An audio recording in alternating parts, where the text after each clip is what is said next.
The rain against the window of the translation lab sounded like static interference, a relentless gray hiss that matched the feeling inside Alex's head. It was 2 in the morning in Seattle, and the coffee in the styrofoam cup had gone cold 3 hours ago. On the primary monitor, the complex fractal waveforms of the Lissari language pulsed in rhythm with a recorded diplomatic broadcast. Alex rubbed eyes that felt like they were filled with sand. This was the glamour of first contact. 1 year ago, the Lissari ships had appeared in orbit, beautiful and terrifying geometric shapes that defied human physics. The world had held its breath. Panic, joy, religious awakenings, stock market crashes.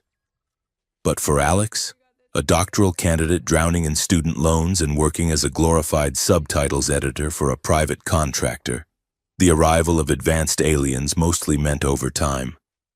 The waveform on the screen spiked. Alex leaned in, tapping a sequence of keys to isolate the phoneme.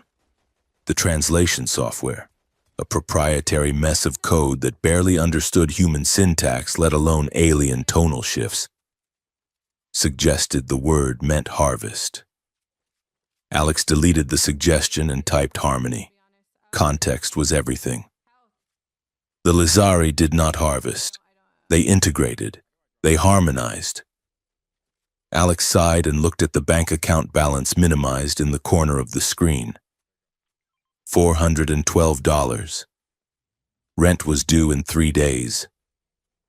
The dream of writing a seminal paper on xenolinguistics was currently being crushed by the reality of paying for electricity. Then the screen flickered. It was subtle at first, a hiccup in the refresh rate. Alex frowned, tapping the monitor casing. The equipment here was secondhand, military surplus sold off to private linguist firms. But the flicker did not stop.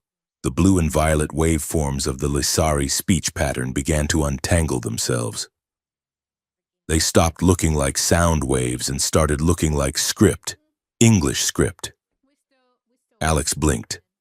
The jagged lines smoothed out, forming a shape that was impossible for a sound wave to mimic. It spelled a word. Alex. A cold shiver, entirely unrelated to the drafty lab, walked down Alex's spine. It had to be a hallucination, sleep deprivation, too much caffeine and not enough REM cycles. Alex reached for the keyboard to kill the program, but the keys were hot to the touch. The audio feed, which had been a low, melodic hum of Lissari vocalizations, suddenly warped. The pitch dropped, grinding into a bass tone that rattled the fillings in Alex's teeth. The waveform on the screen exploded outward, shattering the digital interface. In the center of the chaotic static, a symbol burned itself into the pixels. It was a crown, stylized and sharp, glowing with a ghostly afterimage that seemed to float in the air between Alex and the glass. "What is happening?" Alex whispered, pushing the rolling chair back. The air in the small lab tore open. It did not look like a door opening. It looked like someone had taken a knife to the fabric of reality and slashed it vertically. Light, blinding and liquid, spilled out of the wound in the world. Gravity lurched. The coffee cup floated off the desk, turning over in slow motion, the brown liquid forming perfect spheres. Alex grabbed the edge of the desk, knuckles white. The suction was instant and violent. It was not wind. It was a shifting of mass, a sudden reorientation of down. Down was no longer the floor. Down was the light. "No!" Alex shouted, but the sound was swallowed by the roar of displaced atmosphere. The desk bolted to the floor, groaned, then the bolts sheared. Alex lost grip, tumbling upward, falling into the blinding white tunnel. The sensation was like falling through a sheet of ice into warm water. The smell of ozone and old coffee vanished, replaced by the scent of thunderstorms and blooming jasmine. Consciousness flickered and died. Waking up was a process of assembling the senses one by one. First came the hum, a low, resonant vibration that felt like it was coming from the marrow of Alex's bones. Then came the light, softer now, pulsing in a gentle rhythm. Finally, vision cleared. Alex was lying on a surface that felt like warm, polished stone, but it yielded slightly under pressure, like firm muscle. The ceiling was too high, spiraling up into a dome of shifting geometric tiles that let in the light of a star that was definitely not the sun. Panic arrived a second later. Alex sat up, gasping, hands scrambling for purchase. "Do not elevate your heart rate," a voice said. It was melodic, buzzing slightly, like a cello played inside a beehive. Alex spun around. 3 figures stood nearby. They were tall, easily 7 feet, with limbs that were too long and graceful to be human. Their skin was translucent, glowing with an inner bioluminescence that traced the paths of their veins in soft blue and violet light. They wore robes that seemed to be woven from fiber optics. The Lissari. Alex had seen them on screens. Everyone had. But seeing them in high-definition video did not prepare a human for the sheer physical presence of them. They smelled of ozone and crushed petals. Floating around them were clouds of hard-light holograms displaying biological data. One of the holograms showed a rotating skeleton. Alex recognized the slightly crooked left pinky finger. That was Alex's skeleton. "Am I being probed?" Alex blurted out. The translator reflex was faster than the survival instinct. The central Lissari, whose glowing veins were a deeper indigo, tilted its head. The movement was fluid, like a bird watching a worm. "Probed?" the Lissari repeated. The word came out of a small, sleek device on the alien's collar, synthesized into flat English. The definition implies invasive surgical investigation. "We are merely calibrating your bioresonance." "It was a joke," Alex said, voice cracking. "A bad one. Nervous habit. I am dreaming. I fell asleep at the console and I am having a stress dream." The indigo Lissari looked at the one on the left. The entity is emitting erratic vocalizations. Is the translation matrix defective? The second medic tapped a floating pane of light. No. The subject is attempting humor. It appears to be a defense mechanism for primitive species when confronted with superior dimensional geometry. Alex let out a breath that was half laugh, half sob. Primitive species. Great. Look, if this is an abduction, I have rights. Or, I do not know. Maybe I do not. Is there a lawyer in space? The indigo medic made a sound that might have been a stifled cough or a cleared throat.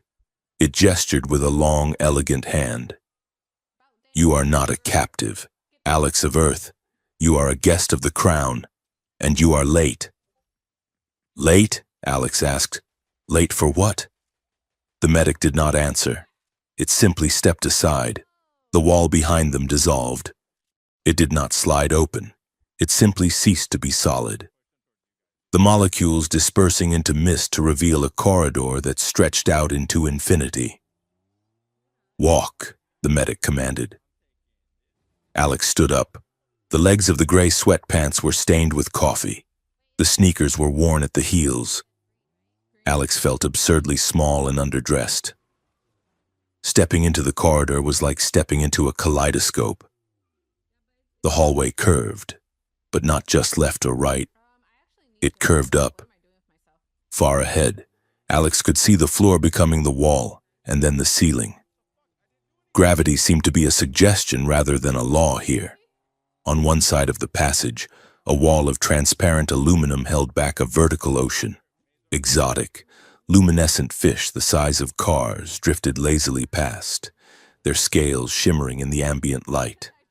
On the other side, floating gardens of purple and silver moss hovered in mid-air, roots dangling into nothingness, watered by mists that materialized from the air itself. Honor guards stood at intervals. towering figures encased in ceramic white armor that looked like insect chitin. They held staves that hummed with contained energy. As Alex passed, they did not move, but the slits in their helmets glowed brighter, tracking the human's movement. Small silver orbs, no larger than tennis balls, floated around Alex's head, buzzing softly. "What are those?" Alex asked, trying to keep walking without tripping over the slight undulations in the floor. "Record keepers," the indigo medic said, walking a step behind. "They document history as it happens. Do not touch them." Alex pulled a hand back quickly. "Great. A reality show." They walked for what felt like miles, yet Alex did not grow tired. The air here was rich, hyper-oxygenated, making the mind race. They passed archways that looked out into the void of space, where nebulas burned in colors human eyes were not meant to see. Finally, they reached a set of doors that dwarfed everything else. They were 50 feet high, made of a dark, crystalline metal that seemed to absorb the light. Intricate carvings of vines and stars pulsed with a heartbeat rhythm. The medic stopped. "Beyond this point, you stand alone. Speak only when spoken to. Do not look the queen in the eye unless she commands it. And do not make the joke about the probing again. It translates poorly." "I will do my best," Alex whispered. The doors groaned, a sound like shifting tectonic plates, and swung open. The throne hall was not a room. It was a biosphere. The ceiling was gone, replaced by a direct view of the star field, filtered by a force field that shimmered like oil on water. The floor was a mosaic of obsidian and glass, so polished it reflected the stars above, making it feel like Alex was walking on the void itself. In the center of the vast space, raised on a dais of living crystal that grew vines of gold and silver, sat the throne. And on the throne sat Queen Seraphine. She was terrifying. She was beautiful. She was at least 8 feet tall. Her skin the color of moonlight on snow, covered in bioluminescent markings that swirled in complex fractal patterns. Her dress was not fabric, but a shifting field of light and shadow that flowed around her form like liquid smoke. Her eyes were large, entirely black, filled with distant galaxies. The silence in the hall was absolute. Alex walked forward, footsteps echoing like gunshots in a canyon. Every instinct screamed to run, to hide, to wake up. But the legs kept moving, driven by a terrifying curiosity. 10 feet from the dais, an invisible barrier stopped Alex. It felt like walking into a wall of firm air. Alex stood there, shivering in the old hoodie, looking up at a being that could crush cities with a command. The queen leaned forward. The vines on her throne hissed and shifted. Her bioluminescence flared, turning from soft blue to a regal, commanding gold. When she spoke, her voice did not come from her mouth. It came from everywhere. It resonated in the floor, in the air, in the bones behind Alex's ears. The neural translator Alex had been outfitted with, when had that happened, rendered the words in perfect, crisp English, stripping away the alien harmonics but leaving the power. "I have summoned you across the stars." "Alex of Earth," the queen said. Alex swallowed, the throat dry as dust. The queen's black eyes narrowed, focusing on the small, trembling human. "Are you ready to become my daughter's husband? Human?" The question hung in the air, heavy and absurd. Alex stood frozen. The brain processed the words, dissected the syntax, analyzed the semantics, and came up with a fatal error. Alex blinked once, twice. Then, a short, hysterical laugh escaped. "I am sorry," Alex said, the voice echoing in the vast hall. "I think my translator is broken. It sounded like you asked if I wanted to marry your daughter." The queen did not laugh. She did not smile. She simply stared. "I did not ask what you wanted," the queen said, the gold light on her skin pulsing slower, darker. "I asked if you were ready." Alex looked around the room, expecting a hidden camera crew, a prank show host, anything. There were only the stone-faced guards and the silent, floating record keepers. "This is a mistake," Alex said, the hands coming up in a defensive gesture. "I am a linguist. I subtitle movies. I have student debt. I eat instant noodles. You have the wrong human. You are looking for a diplomat, or a soldier, or anyone else. The prophecy is never wrong," a new voice said. Alex turned. Stepping out of the shadows to the right of the throne was a male Lesari. He was shorter than the queen, wearing robes of crimson and steel. His face was sharp, angular, and his markings were jagged, glowing a harsh red. "Commodore Vile," the queen acknowledged without looking at him. Vile bowed slightly, but his eyes remained on Alex, and they were cold, calculating. "The compatibility algorithms have run 10 trillion simulations," he said, his voice dripping with disdain. "The genetic sequences match. The psycho-emotional profiles align with a margin of error of less than 0.01%. This creature is the one." Alex felt a flush of anger cut through the fear. "Creature? I am standing right here." The queen raised a hand. Silence. She looked down at Alex, her expression softening by a fraction. It was still like being looked at by a hurricane, but a hurricane that felt a momentary pang of pity. "Our empire is old, Alex of Earth," the queen said. "We are powerful. We span 3 galaxies, but we are stagnant. My daughter, the Princess Lyris, is unique.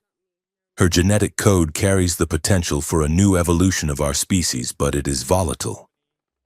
She requires a grounding element, a stabilizer." "And that is me?" Alex asked, incredulous. "I am the stabilizer. I can barely stabilize my own checking account." The queen continued as if Alex had not spoken. "The prophecy of the twin suns speaks of a union that bridges the void. A union between the high blood of Lysaris and the dust-born of the rock worlds. Earth is a rock world. You are the dust-born. If this union does not occur, the political stability of the empire fractures. Civil war ensues, and in the chaos, your tiny, fragile planet would likely be stepped on. Accidentally." The threat was subtle, wrapped in silk, but it hit Alex like a physical blow. "So," Alex said, voice steadying, "if I say no, Earth gets crushed? If you refuse," the queen said, "it will be seen as an insult to the throne by the High Council. Commodore Vile's faction would advocate for a preemptive strike to secure our borders against a hostile species." Vile smiled. It was a thin, unpleasant expression. It would be a very short war. Alex looked at the queen, then at Vile. The reality of the situation settled in. This wasn't a dream. This was a hostage situation on a galactic scale. "I have a choice, but I do not really have a choice," Alex summarized. "You have a choice to survive," the queen corrected. Another figure stepped forward from the left. This one was female, draped in silver veils, holding a staff topped with a glowing crystal. High Priestess Nera. Her voice was like wind chimes. "Your Majesty," Nera said softly, "to bind the princess to this primitive, without a trial period would be rash. The people are uneasy. They fear the dilution of the royal essence." The queen tapped a finger on the arm of her throne. A sound like a thunderclap echoed through the hall. "We are aware of the unrest, Nera," the queen said icily.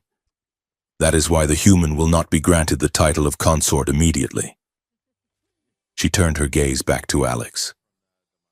"You will be granted the status of candidate consort. You will live in the palace, but you will enter a period of compatibility testing with my daughter if after 3 lunar cycles the bond has not formed, or if you prove inadequate, we will return you to Earth. And Earth stays safe? Alex asked. The Queen nodded. Earth remains under my protection for the duration of the trial. Alex took a deep breath.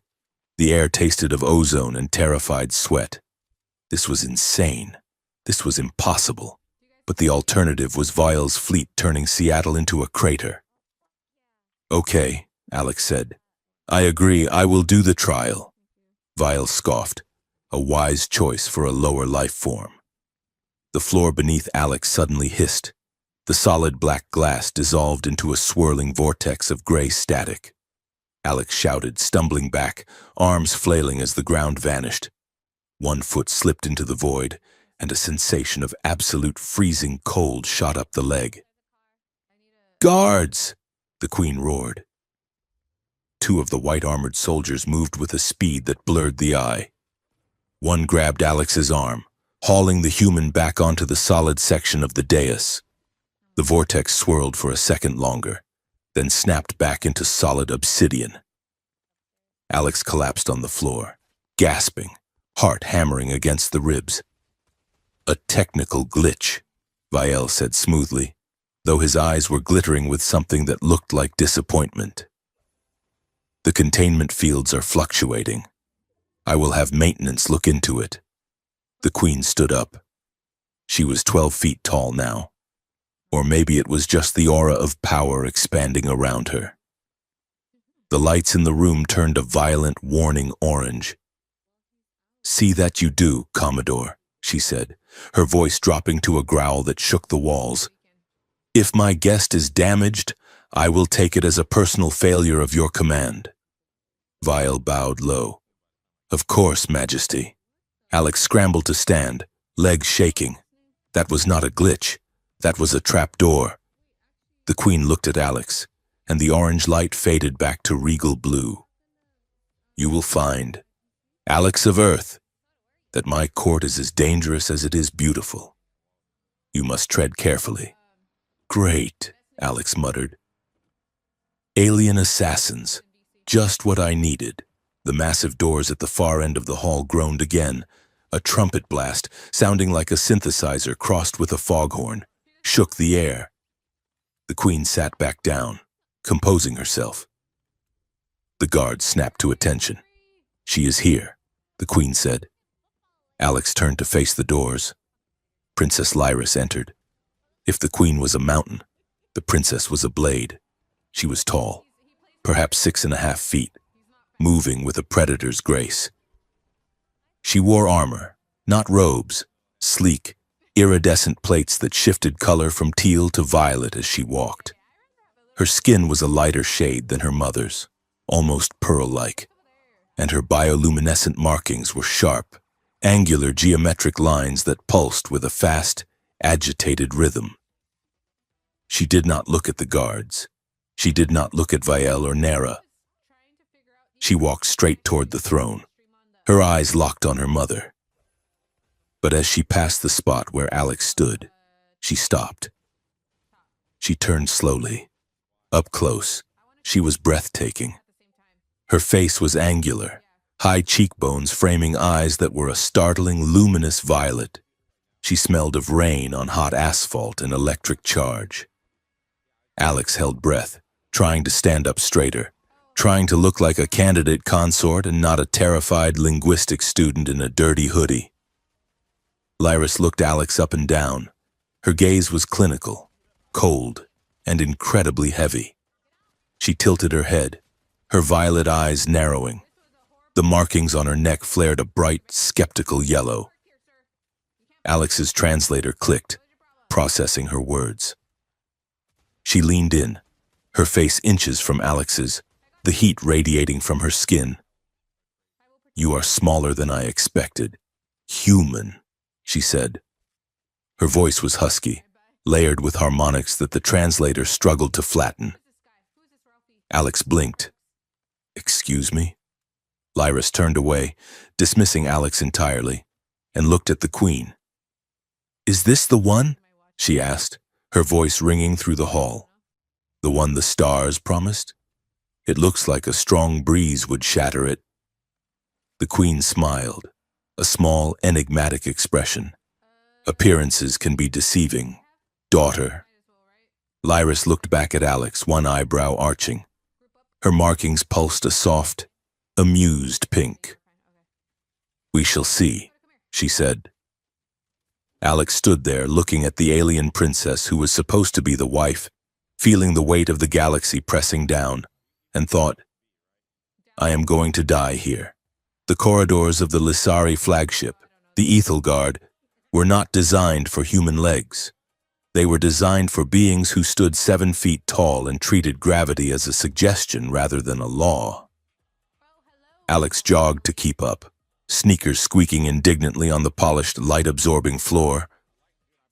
Ahead, Princess Lyris moved with a stride that was fluid, rapid, and utterly dismissive.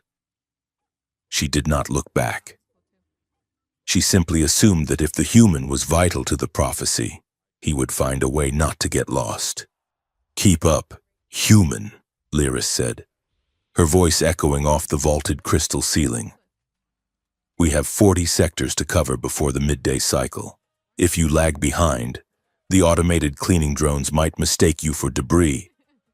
Alex panted, adjusting the collar of the silk-like tunic the palace staff had insisted upon. The fabric was iridescent, shifting color with body heat, which meant Alex was currently walking around in a shirt that was glowing a frantic, overheated orange. "I have a name. You know," Alex called out, breathless. "It is Alex. And do you always walk this fast? Or are you trying to induce a cardiac event so you can tell your mother I was defective?" Lyris stopped. She stopped so suddenly that Alex nearly collided with the armored plating on her back. She turned, her violet eyes cool and assessing.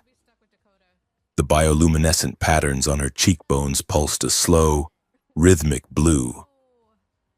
"Alex," she said, tasting the word like it was a piece of undercooked meat. A soft sound, lacking resonance. "And to answer your question, I am walking at a leisurely pace. It is not my fault your species evolved in heavy gravity and never learned to glide." She turned on her heel and continued walking. "We are entering the Hall of Ancestors. Do not touch anything. Do not speak to the statues. And for the sake of the stars, do not sneeze. The resonance acoustics amplify sound by a factor of 10. They entered a cavernous chamber where the walls were lined with floating columns of amber light. Inside each column was a suspended projection of a Lissari warrior or scholar. The air here was heavy, vibrating with a low hum that made Alex's teeth ache. "This is the lineage of House Seraphine," Lyris said, gesturing vaguely. 3,000 years of rule. My great-grandmother, Valora the Unyielding, she unified the 3 moons. Alex looked up at the projection of Valora. She looked terrifying, holding a spear made of pure energy. Alex felt a sudden urge to show respect. This was a cultural test. The linguist in him knew that gestures mattered more than words in high-context cultures. He remembered a gesture from the orientation files he had frantically skimmed the night before. A deep bow with the left hand extended, palm up, a gesture of submission and honor. Alex stepped forward, cleared throat, and performed the bow, extending the left hand with a flourish. The reaction was immediate. The 2 honor guards by the door stiffened, their weapons leveling instantly at Alex's chest. A low, warning siren began to warble. Lyris froze. Her markings flared a violent, shocked crimson. "Human!" she barked. "Stop!" Alex froze, bent at the waist, hands still extended. "What?" "I am paying respects. This is the gesture for honor, right?" Lyris marched over, grabbed Alex by the shoulder, and hauled the human upright. "That!" she hissed, her voice tight with suppressed emotion. Is the gesture for I challenge your grandmother to a blood duel for the honor of her clan? Alex's eyes went wide. Oh, the guards were still aiming their weapons. Lyris waved a hand at them, speaking a sharp command in her native tongue. They lowered their rifles, though they looked disappointed. Lyris looked back at Alex, and for the first time, the mask of cold indifference slipped. The corner of her mouth twitched. The crimson on her skin faded to a lighter, swirling pink. You challenged Valora the Unyielding, she said, her voice trembling slightly. A woman who once beheaded a star beast with a broken shard of glass. You challenged her to a duel. I got the finger position wrong, didn't I? Alex asked. Mortified. It was supposed to be the index finger, not the middle one. Lyris let out a sound that was undeniably a laugh. It was a short, sharp sound, like a flute snapping, but it was real. Yes, she said, you essentially told a 3,000-year-old ghost that her combat forms were derivative and her lineage was weak. She shook her head, the amusement lingering in her eyes. Come, Alex of Earth, let us move before you accidentally declare war on the janitorial staff. The tension had broken, if only slightly. The tour continued, but the silence was less oppressive. They moved from the ancestral halls to the Royal Arboretum, a place that defied physics entirely. It was a gravity garden. The room was a sphere, perhaps 200 yards across. In the center was a miniature sun, providing light for plants that grew on the interior surface of the sphere. There was no up or down here, only out and in. Water flowed in ribbons through the air, winding between floating islands of moss and crystalline flowers. To navigate, one had to step on gravity plates, floating discs of stone that anchored the walker to a specific plane of gravity. Stay on the path, Lyris warned, stepping lightly from one stone to another. The localized fields are sensitive. If you step off, you drift.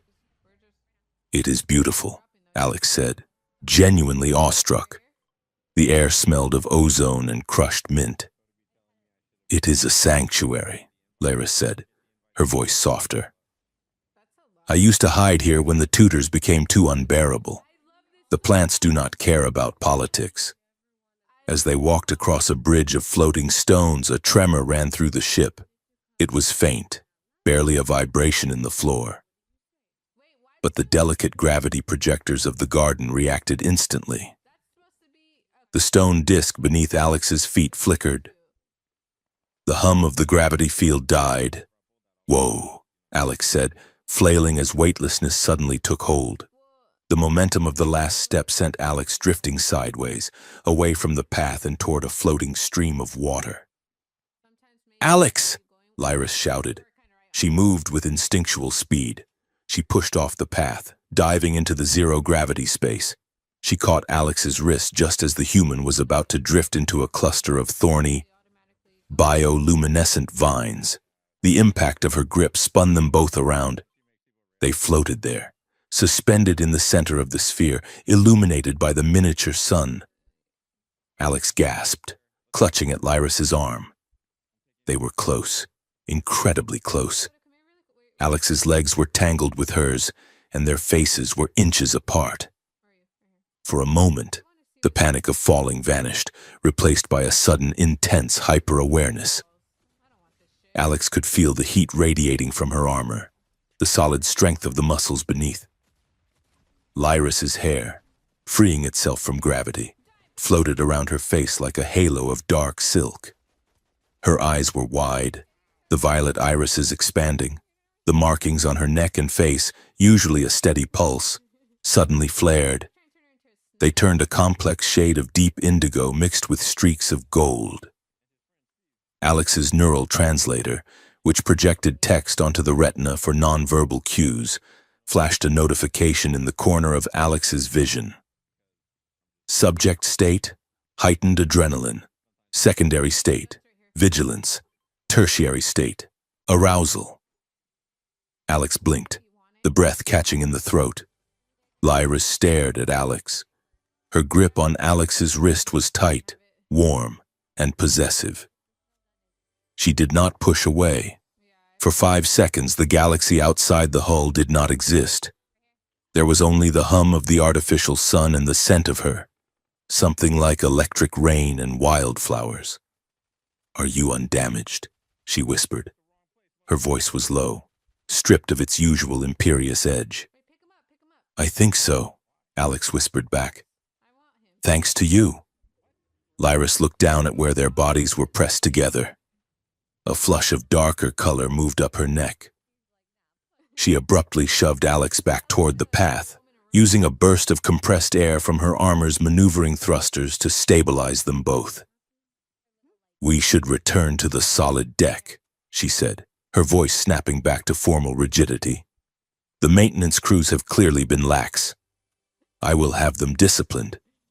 She landed gracefully on the path and pulled Alex down beside her. She did not look at the human again, but Alex noticed her hands were trembling slightly as she adjusted her armor. That evening, Alex sat in the guest quarters, a suite of rooms larger than an entire apartment building block back in Seattle, surrounded by holographic displays. The Queen had provided study material, which was a polite way of saying files you must memorize to survive. Alex swiped through the data on Princess Lyris. The public profile was standard propaganda: beloved daughter, light of the realm, keeper of the void. But the deeper files, the ones flagged with security clearances Alex had been granted as a candidate, painted a different picture. Lyris, age equivalent to 28 Earth years, distinctions in orbital combat, xenobiology, and warp mechanics. She had spent 5 years on the frontier, commanding a patrol wing. There were disciplinary reports too: refusal to attend the solstice ball, unauthorized modification of royal shuttle, public disagreement with High Priestess Nera regarding the treatment of conquered species. She was not just a princess. She was a soldier who hated the court. She was smart, rebellious, and deeply lonely. Alex leaned back in the chair, rubbing tired eyes. "She wants a partner," Alex murmured to the empty room, "not a prop." The next morning, Alex was permitted to observe the High Council session from a shielded balcony. The chamber was a circular amphitheater, the seats filled with representatives from the dozens of systems under Lysari rule. Queen Seraphine sat on the high throne, looking bored and terrifying. To her right stood Commodore Vial, and to her left, High Priestess Nera. Lyris stood on the floor of the chamber, looking small but defiant in her ceremonial armor. "This experiment is a mockery," Vial was shouting, his voice amplified by the acoustics. "To bring a dustborn into the royal line, it weakens our genetic purity. The outer colonies are already laughing at us. They say the Queen has grown sentimental." "It is not sentiment," Seraphine said, her voice cutting through his shouting like a laser. "It is survival. The prophecy. The prophecy is open to interpretation." Nera interrupted, her voice smooth and dangerous. "Perhaps the union of worlds refers to a conquest, not a marriage. Perhaps we are meant to absorb Earth, not bond with it." Lyris stepped forward, her voice rang out, clear and sharp. "And would you have me bond with one of your choosing, Nera?" Lyris asked. "Perhaps your nephew, or one of Vial's lieutenants?" "It would be a union of strength," Vial growled. "It would be a cage," Lyris shot back. "I have reviewed the marital contracts you proposed, Commodore. They require the submission vow. I give my will to the line. I give my voice to the silence." She looked up at the gallery where Alex was hidden behind the energy shield. She could not see him, but she looked straight at him. "I will not speak those words," Lyris said. "Not for a Lysari lord, and not for the human, If I take a husband, he stands beside me, he does not own me, and I do not own him. The chamber erupted in shouting. Vielle looked furious. The queen looked impassive, but her fingers tapped a rhythm on the arm of her throne. Alex sat in the dark balcony, heart pounding, and she was fighting for her own agency. And in doing so, she was fighting for Alex too. Training began the next day. The queen had decided that if Alex was to be a target, the human should at least know how to dodge. The dojo was a stark white room with padded floors. Lyris was the instructor.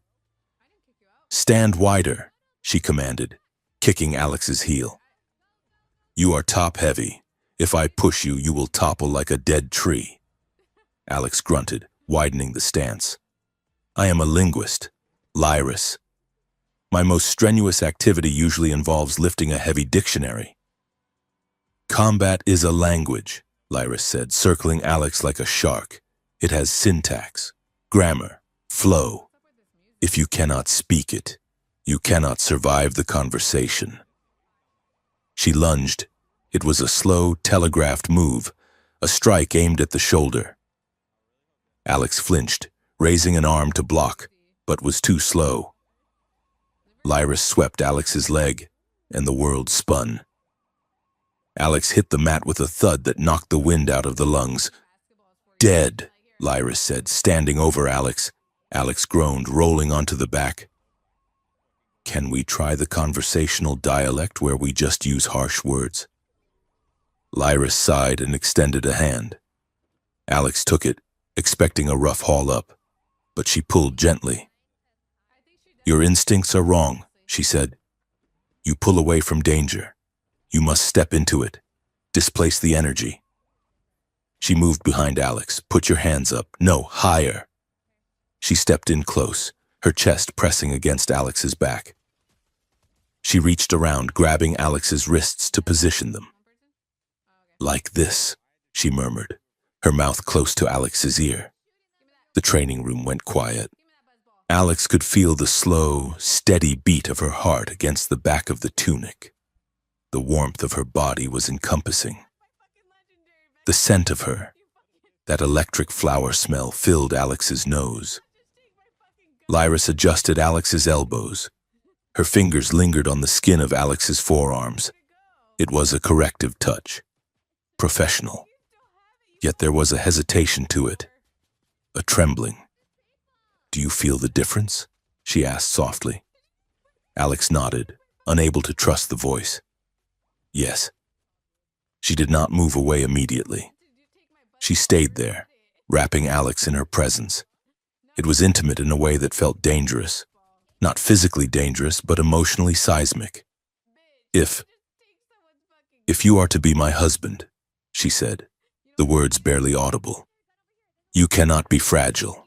I cannot spend my life looking behind me to see if you are still breathing." "I will try," Alex whispered. "I am trying. Lyris." She exhaled, a warm breath against Alex's neck, and then stepped back briskly. "Again," she ordered, her voice regaining its command. From the top, the nights were harder than the days. Alex could not sleep. And when sleep did come, it was not restful. It started as flashes. Blue light, swirling nebulas, a feeling of intense, crushing loneliness that was not Alex's own. Then, the dreams became specific. Alex was standing on a cliff edge, looking down at a violent, violet ocean. The wind whipped hair across the face, but Alex had short hair. In the dream, long strands of dark hair blew across the vision. Alex looked down at the hands. They were blue, translucent, glowing with light.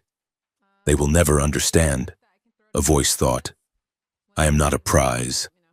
I am a person." Alex woke up gasping, sweat soaking the sheets. The emotions of the dream lingered, a deep, aching sadness and a burning, defiant anger. 2 days later, at a diplomatic banquet, the phenomenon escalated. The banquet was a stiff affair. Alex sat at the high table, dressed in formal robes that itched, trying to eat a blue fruit that tasted like spicy gelatin. Lyris sat 2 seats away, speaking politely to an ambassador from the Hive Worlds. Alex watched her. She looked exhausted behind the polite mask. Suddenly, a voice spoke in Alex's mind, clear as a bell. If this ambassador mentions the grain tariffs one more time, I am going to scream. Alex jumped, dropping the spoon. It clattered loudly on the crystal plate. The table went silent. Lyris looked up, her eyes locking onto Alex's. Her expression was one of pure shock. "Did you hear that?" Alex asked. "Forgetting protocol." Lyris stared, her mouth slightly open. She looked around the table, then back at Alex. She gave a microscopic shake of her head. "Quiet." Her voice echoed in Alex's skull. "Do not speak." Alex stared at her. It was real. The bond the Queen had spoken of, the biocompatibility, it was not just political fluff, and it was happening. Later, as the guests mingled, Lyris cornered Alex in an alcove behind a tapestry. "You heard me," she hissed. "I did," Alex said. "You wanted to scream about tariffs." Lyris looked terrified. This is too fast. The bond usually takes years to manifest telepathically." "What does it mean?" Alex asked. "It means," Lyris said, looking at Alex with a strange new intensity, "that the algorithms were right. We are compatible, terrifyingly so." The reality of their situation and the danger became sharp the following afternoon. Alex was wandering the lower levels, looking for a quiet place to think, when voices drifted from a ventilation duct. Alex froze. It was Vile's voice.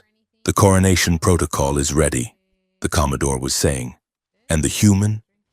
Nara's voice replied. "A useful tool," Vile said. "If the creature marries her, we use him as a bridge to pacify the pacifists. If he refuses, or if he has an accident, we use him as a detonator. We blame the Queen's negligence.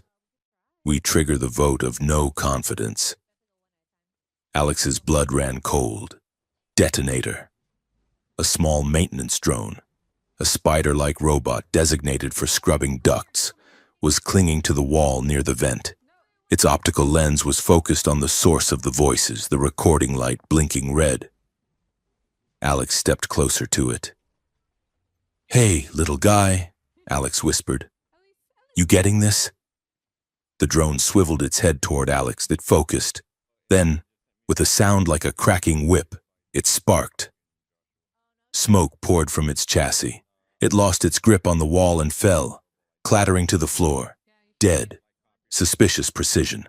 Someone had remotely fried it the moment it was noticed. Alex backed away, heart hammering. They were not just talking. They were active, and they were watching. That evening, Alex found Lyris on the balcony of the royal suite. The view was spectacular and ominous. The violet ocean below was churning with a storm, lightning arcing across the waves. Lyris was leaning on the railing, staring out at the rain.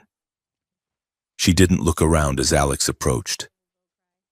"They are planning to kill me," Alex said quietly, "or use me to overthrow your mother." Lyris gripped the railing until her knuckles turned white. "I know. Vile has been moving fleet assets to the perimeter. Nara is preaching sermons about purity. The storm is coming." She turned to face Alex. The wind whipped her hair around her face. "I never wanted this," she said, her voice cracking. "I never wanted a husband chosen by a computer. I wanted to choose, to find someone who saw me, not the crown." Alex stepped closer. The rain was starting to splatter on the balcony floor. "I am terrified, Lyris," Alex said honestly. "I am a translator from Seattle. I do not know how to fight assassins. I do not know how to rule empires." Alex paused, looking into her violet eyes. But I know what it is like to feel trapped, and I know that. I am starting to care. Not about the treaty, not about the Earth, about you. Lyris's markings softened, glowing a gentle, pulsating teal. You would rather be a person I want, she whispered, repeating the thought Alex had sensed in the dream, than a symbol I need. Yes, Alex said. Lyris reached into a pouch at her belt. She pulled out a small, jagged object. It was a crystal shard, rough and unpolished, glowing with a faint inner light. Here, she said, pressing it into Alex's hand. What is this? Alex asked, feeling the warmth of the stone. It is from the moon of Tarth, she said, looking away, her markings glowing a shy pink. My first campaign. It brings luck. She cleared her throat, trying to regain her composure. It is merely a transponder. So the royal guards can track you. So they do not shoot you by mistake. Alex smiled, closing fingers around the shard. It felt like a heartbeat. Thank you. Lyris looked back, her eyes searching Alex's face. There was a moment, a fragile, suspended second where the distance between them vanished. She leaned in. Just an inch. Then the world exploded. A deafening boom shattered the night. The balcony shook violently, throwing them both to the floor. The reinforced glass of the suite's windows fractured into spiderwebs of light. Alarms screamed, a harsh, rhythmic wail that tore at the ears. Alex looked up, ears ringing.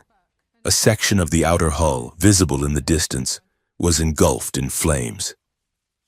Black smoke billowed into the storm. A voice cut through the alarm system. It was distorted, digital, and dripping with malice. The human marriage dies tonight. Lyris scrambled up, pulling Alex with her. Her face was set in a mask of warrior's fury, but her hand, gripping Alex's, was terrifyingly tight. Run, she commanded, and for the second time in his life, Alex ran into the unknown, hand in hand with an alien princess as the world burned around them. The smoke tasted of burning ozone and molten glass. The alarm klaxons were not a sound but a physical pressure against the eardrums, a rhythmic thrum that vibrated the very floorboards of the royal palace. Alex coughed, waving a hand through the thick, acrid haze. The beautiful, impossible geometry of the Queen's flagship had been turned into a chaotic hellscape. The balcony where they had been standing moments ago was gone, sheared off by the impact of the explosion. They were now in the adjoining corridor, surrounded by screaming courtiers and the frantic blur of automated fire suppression drones spraying clouds of freezing foam. Lyris was a wall of iridescent armor and tension. She stood over Alex, her body angled to deflect the falling debris. A chunk of crystal ceiling, heavy enough to crush a tank, slammed into the energy shield projecting from her left gauntlet. The shield flared a brilliant, angry violet, vaporizing the rock on impact. Move, Lyris ordered, her voice cutting through the din. The structural integrity fields are failing. Alex scrambled up, the soles of the sneakers slipping on the slick, polished floor. They ran down the hallway, weaving through the panic. A group of diplomats from the amphibious sector were floundering in a dry corridor. Their hydration suits ruptured. Lyris did not stop, but she snapped a command to a passing guard unit, pointing them toward the injured dignitaries. The gravity in the corridor lurched. It was a sickening sensation, like the bottom dropping out of an elevator. The artificial gravity generators had taken a hit. For a second, Alex floated, weightless, feet kicking at the air. Then, with a groan of stressed metal, the gravity slammed back on, but at the wrong angle. The floor became a 45-degree slope. Alex tumbled, sliding toward a jagged hole in the wall that looked out into the burning superstructure of the ship. Lyris, with her magnetized boots, held her ground, reaching out to grab Alex, but above her, a massive support beam, glowing red-hot from the blast, groaned and detached. Lyris did not see it. She was too focused on catching Alex. "Lyris!" Alex shouted. The warning was not enough. Instinct, raw and terrified, took over. Alex did not reach for her hand. Instead, Alex lunged, kicking off a piece of debris to gain momentum. It was a clumsy, desperate tackle, but it hit Lyris square in the chest. The impact knocked her backward, breaking the magnetic lock of her boots. They both tumbled across the slanted floor just as the beam crashed down exactly where she had been standing. The metal smashed into the deck plates with the force of a meteor, sending a shockwave that rattled Alex's teeth. They came to a stop against a bulkhead. Alex was on top of Lyris, shielding her head with arms that felt laughably thin compared to her armor. Silence stretched for a heartbeat, broken only by the hiss of cooling metal. Lyris stared up at Alex. Her violet eyes were wide, the pupils blown. Her bioluminescent markings were flashing a chaotic stroboscope of white and gold. "You," she said, her voice breathless. "You shoved me." "The beam," Alex gasped, pointing a shaking hand at the smoking wreckage a few feet away. "It was going to crush you." Lyris looked at the beam, then back at the human. Her expression was a mix of confusion and something that looked dangerously like awe. "You are soft. You have no exoskeleton. You would have been paced. Calculated risk." Alex wheezed, rolling off her to lie on the floor. "I figured your armor would take the hit better than my sweatshirt." Lyris sat up, the lights on her skin settling into a warm, steady hum. She reached out, her fingers hovering over a bruise forming on Alex's forehead. "You have survival instincts," she murmured.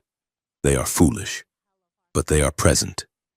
Before Alex could reply, the air in the corridor shimmered. It was a distortion, like heat rising from pavement. A figure materialized from the optical camouflage 5 feet away. The assassin was clad in matte black stealth gear, face hidden behind a featureless silver mask. In their hand, a blade of crackling green energy hummed, a frequency specifically tuned to bypass royal personal shields. "Target confirmed," the assassin said, the voice synthesized and flat. Lyris was moving before the sentence was finished. She sprang from the floor, drawing a collapsible baton from her belt that snapped into a glowing spear. "Stay back!" she yelled at Alex. The assassin moved with unnatural speed, parrying Lyris's strike and spinning low. The green blade hissed through the air, missing Lyris's leg by a fraction of an inch. They were evenly matched, a blur of martial prowess that Alex could barely track. Sparks flew as the energy weapons clashed, lighting up the smoky corridor. Alex scrambled backward, looking for a weapon. There was nothing, just debris, foam, and a serving cart that had been overturned in the chaos. Lyris grunted as the assassin landed a kick to her midsection, driving her back. The killer raised the green blade for a killing thrust. Alex grabbed a heavy, crystalline serving tray from the floor. It was the size of a shield and weighed about 20 pounds. With a shout that was more terror than war cry, Alex heaved it. "Hey!" Alex screamed. The assassin turned the silver mask toward the noise. The heavy crystal tray, thrown with the desperate accuracy of a panicked human, sailed through the air and struck the assassin squarely in the faceplate. The impact did not knock the assassin out, but it shattered the tray and the killer's balance. The assassin stumbled backward, flailing for footing on the slick floor. Behind the assassin was a decorative stasis field, meant to display a rare, floating sculpture. The sculpture was gone, smashed, but the field was still active. The assassin fell backward into the shimmering blue light. Instantly, the figure froze.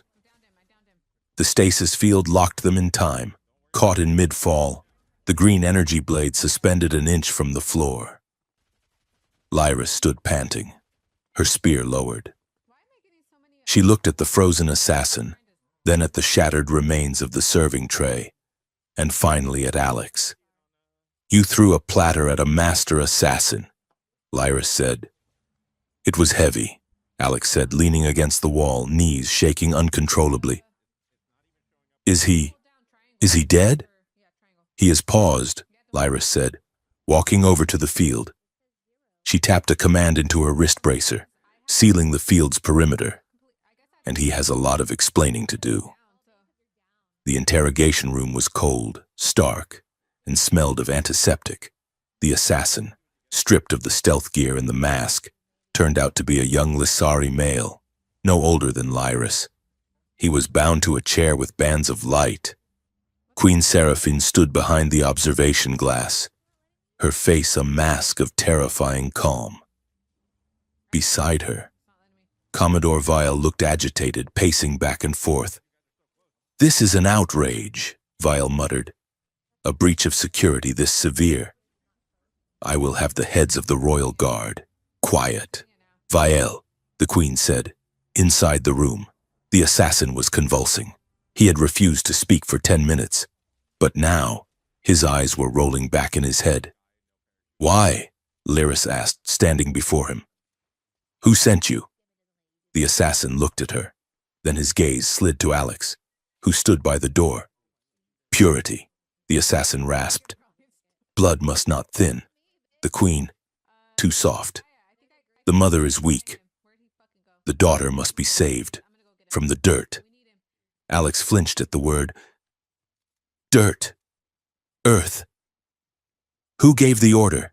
Lyris demanded, grabbing the prisoner's tunic.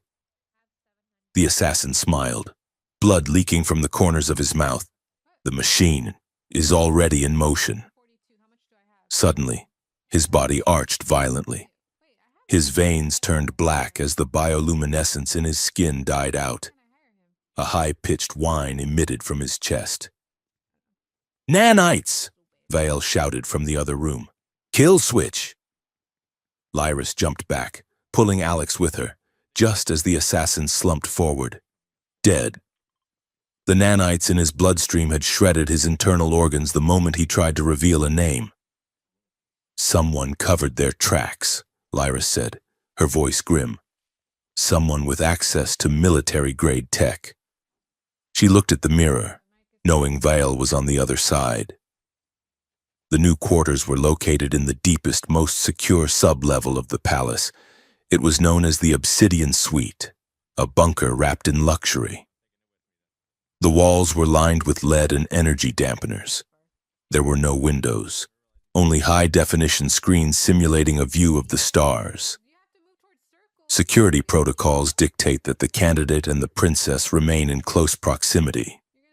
The captain of the guard had said, avoiding eye contact. It simplifies the protection grid. Now. Alex stood in the center of the room, holding a small bag of personal items recovered from the wreckage. The suite was lavish, filled with floating furniture and soft ambient light, but it was dominated by a single object in the center. A rest pod. It was massive, easily large enough for 3 people, filled with a gel-like substance that molded to the sleeper's form. But it was still one bed. "So," Alex said, staring at the pod, "this is happening." Lyris paced the perimeter of the room, checking the seals on the air vents. "Do not read into it. Human. It is tactical efficiency." "Right," Alex said. "Tactical. I will just sleep on the northern hemisphere. You take the south." Lyris stopped pacing. She looked at Alex, and for a moment, the warrior dropped away. She looked tired. The adrenaline of the attack was fading, leaving behind the weight of the conspiracy. She reached up and unclasped the gorget of her armor. With a hiss of depressurization, the plates detached. She began to strip off the heavy ceremonial combat gear, piece by piece, until she stood only in a thin, translucent underlayer. Alex turned away instinctively, facing the wall. "You do not need to hide your eyes," Lyris said, her voice weary. "Modesty is a concept for those who have things to hide, I am too tired for secrets. Alex turned back slowly. Without the bulky armor, Lyris looked more vulnerable, yet somehow more powerful. Her skin was a canvas of light. The bioluminescent markings were not just tattoos, they were biological, shifting and pulsing with her heartbeat. They traced the line of her spine, curled around her shoulders and swirled down her arms. They were beautiful. Alex stared, captivated. The patterns were soft blue now, calm and rhythmic. "Stop staring," Lyris said, but there was no heat in her voice. "I am sorry," Alex said, looking at the floor. "It is just, on Earth, we do not glow. You look like living art." Lyris froze. Her hand went to the markings on her neck. Art? Most of the court calls them primitive, throwbacks to our aquatic ancestors. "They are wrong," Alex said firmly. The lights in the room suddenly flickered. A low groan echoed through the ship's hull. The power grid was still unstable from the attack. With a final pop, the overhead lights died. The room was plunged into absolute darkness. Alex froze. "Is that another attack?" "Wait," Lyris whispered. In the darkness, she was the only source of light. Her markings cast a soft, ethereal glow, illuminating her face and the space between them. She looked like a ghost or an angel. She stepped closer, the light from her skin reflected in Alex's eyes. "You are afraid," she said softly. Alex laughed nervously. "Someone tried to slice me in half 3 hours ago. Yes, I am afraid." "No," Lyris said, taking another step. I can feel it." She reached out, her hand hovering inches from Alex's chest. "It is like a hum in the back of my mind," she explained. "Static. But when I look at you, the static clears. I can feel your heart rate. I can feel the adrenaline. And—" She stopped, her fingers curling slightly. "And what?" Alex whispered. "And the desire," she said, her voice barely audible. "It is loud. Alex!" Alex swallowed hard. The scent of her, electric flowers and rain, was overwhelming in the dark. "I can go sleep in the bathtub." Lyris laughed.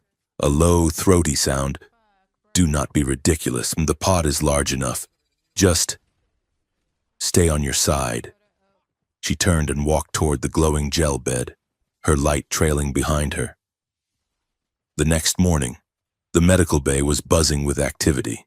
The indigo medic, whose name Alex learned was Dr. Hallex, was running a scanner over both of their heads. "Remarkable," Dr. Hallex muttered, looking at the holographic readout. "What is it?" Alex asked, rubbing tired eyes. "The neural synchronization," the doctor said. "It has advanced by 20% overnight. This level of bonding usually takes a decade of marriage." Lyris sat on the edge of the exam table, swinging her legs. "We have shared trauma," she said flatly. "Survival accelerates adaptation. It is more than that." "Princess," the doctor warned, "your empathic fields are knitting together. You are becoming a singular psycho-emotional entity." He turned the screen toward them. 2 waveforms were dancing around each other, merging into a single complex pattern. "If you resist this," the doctor said gravely, "it will cause feedback, psychological instability, paranoia, hallucinations. You must trust each other. If you keep secrets, the dissonance will tear your minds apart." Alex looked at Lyris. She was looking at the floor, her jaw set tight. "Trust," Alex said. "Easy, right?" An hour later, a royal summons arrived. Not to the throne room, but to the private hangar bay. The Queen was there, looking like a statue made of ice and sorrow. "My daughter," the Queen said. "Mother," Lyris replied, bowing stiffly. "I cannot keep you safe here," the Queen said. "The palace is compromised. Vael's influence has rotted the security grid from the inside. So you are sending us away? Lyris asked. I am sending you to the source, the Queen corrected. She gestured to the ship docked behind her. It was not a luxury yacht. It was the Void Dancer, Lyris's personal strike craft, small, heavily armed, and incredibly fast. There is an archive, the Queen said, the archive of the First Light. It orbits a dead star in the outer rim. It contains the original records of the prophecy, the records the high priests do not let the public see. You think Nera is lying about the prophecy? Alex asked. The Queen looked at the human. I think Nera reads only the lines that grant her power. Go to the archive, find the truth, and come back with a weapon I can use to silence them. Lyris nodded. We will not fail. The flight to the outer rim was a nightmare. The Void Dancer was built for speed, not comfort. Lyris flew like she was part of the machine, her hands flying over the haptic controls. Alex was strapped into the co-pilot seat, turning a shade of green that matched the assassin's blade.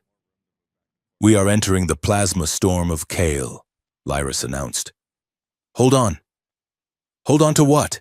Alex yelled as the ship bucked violently. The ship dove into a cloud of burning orange gas. Lightning arced across the windshield. The inertial dampeners whined in protest. Lyris was grinning. For the first time since Alex had met her, she looked truly happy. Her markings were blazing a bright, exhilarated gold. You enjoy this, Alex accused, gripping the armrests until the knuckles cracked. Better than a tea ceremony, Lyris shouted back, rolling the ship to avoid a massive discharge of energy. They punched through the storm and into the silence of deep space. Ahead of them, orbiting a cold black dwarf star, was a ring station.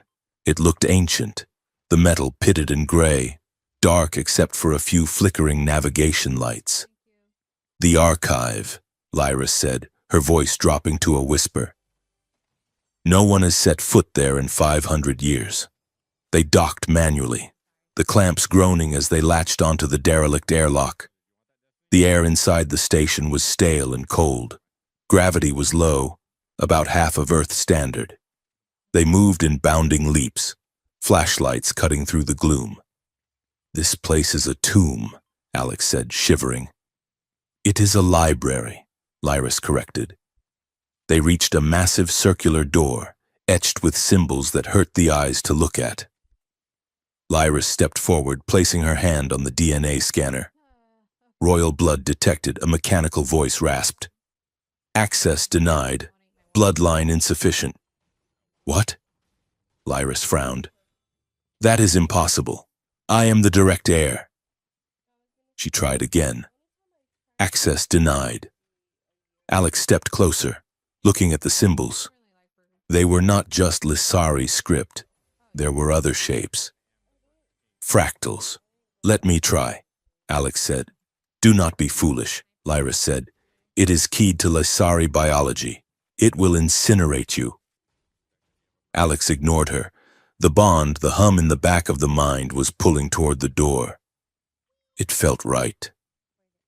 Alex reached out and placed a hand on the cold metal panel next to Lyris's.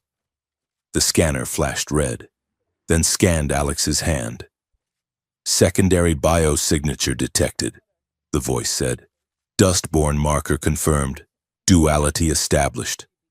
The door groaned and hissed open. Lyris stared at Alex. Dustborne. The system was waiting for a human? It seems the prophecy anticipated a partnership, Alex said, feeling a chill that had nothing to do with the temperature. Not a domination. They moved inside. The central core of the archive was a vast room filled with data crystals the size of monoliths.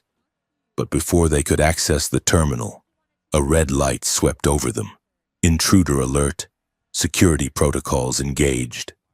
Drones dropped from the ceiling, spherical, armed with stun lasers. Their metal casings rusted, but their aim deadly. Run! Lyris yelled. They sprinted through the stacks of data, lasers sizzling the air behind them. They dove into a narrow maintenance alcove, barely squeezing inside. Lyris hit the control panel, slamming the blast shutter down. A laser beam scarred the metal just as it closed. They were in the dark again. The space was tiny. Lyris was pressed against the back wall, and Alex was pressed against her. The low gravity made them float slightly, their bodies drifting into contact. Alex could feel Lyris's heart hammering against her ribs. Her breath was hot on Alex's neck.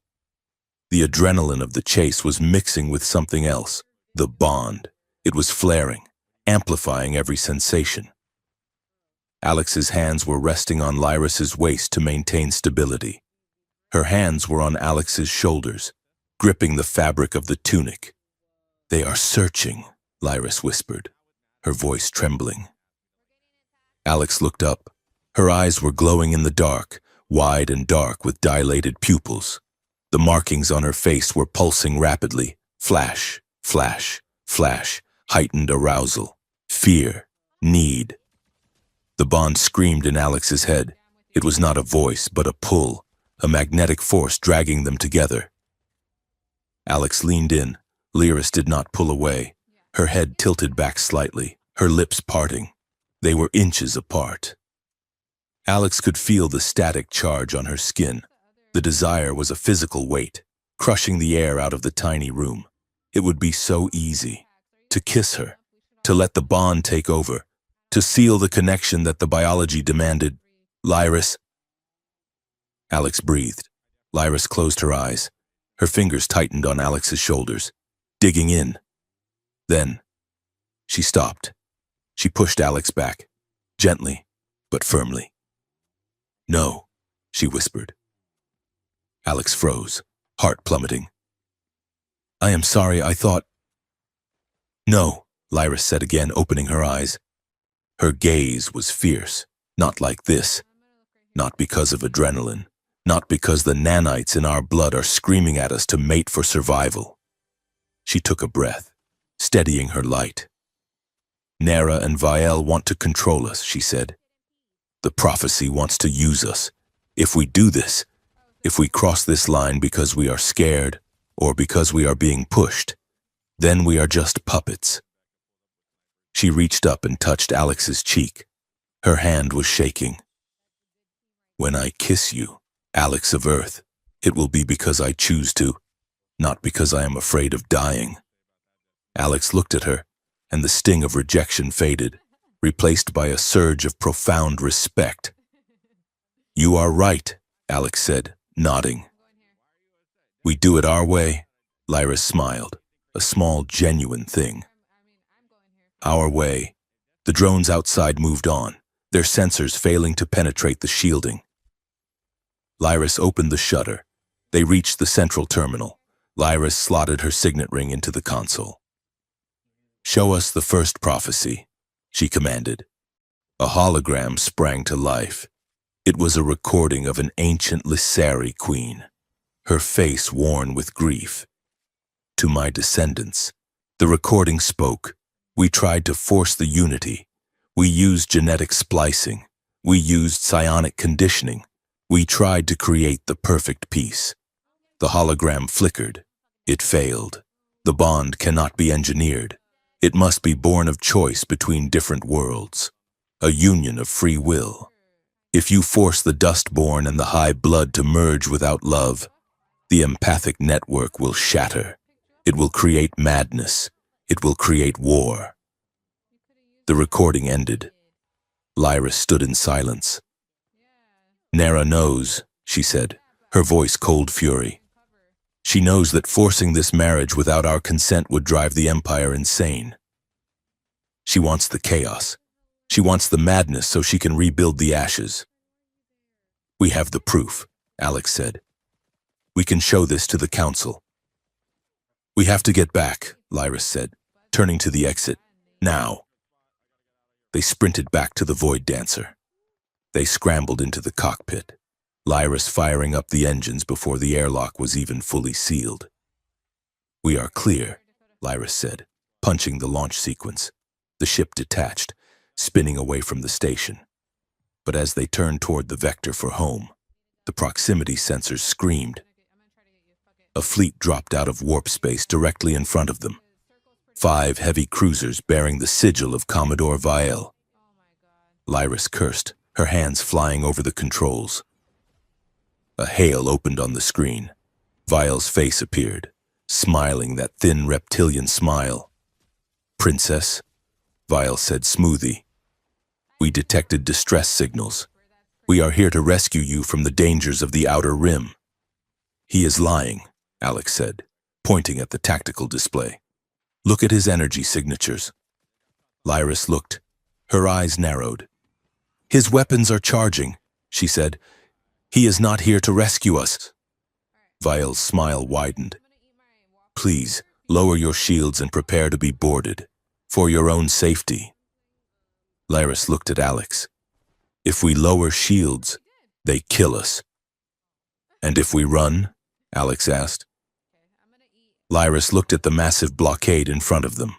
Then she looked at the unstable wormhole funnel swirling in the distance, the only path Vial hadn't blocked. "Then things get interesting," she said. She slammed the throttle forward. The Void Dancer surged, not toward the fleet, but toward the chaotic swirl of the wormhole. Vial's voice cracked over the comms. "Stop! That vector is suicide! Hang on! Human!" Lyris shouted, grabbing Alex's hand. The ship dove into the event horizon, and the universe dissolved into light. The Void Dancer shuddered violently as the first energy lance from Commodore Vial's flagship grazed its shields. The cockpit was a riot of screaming alarms and flashing red lights.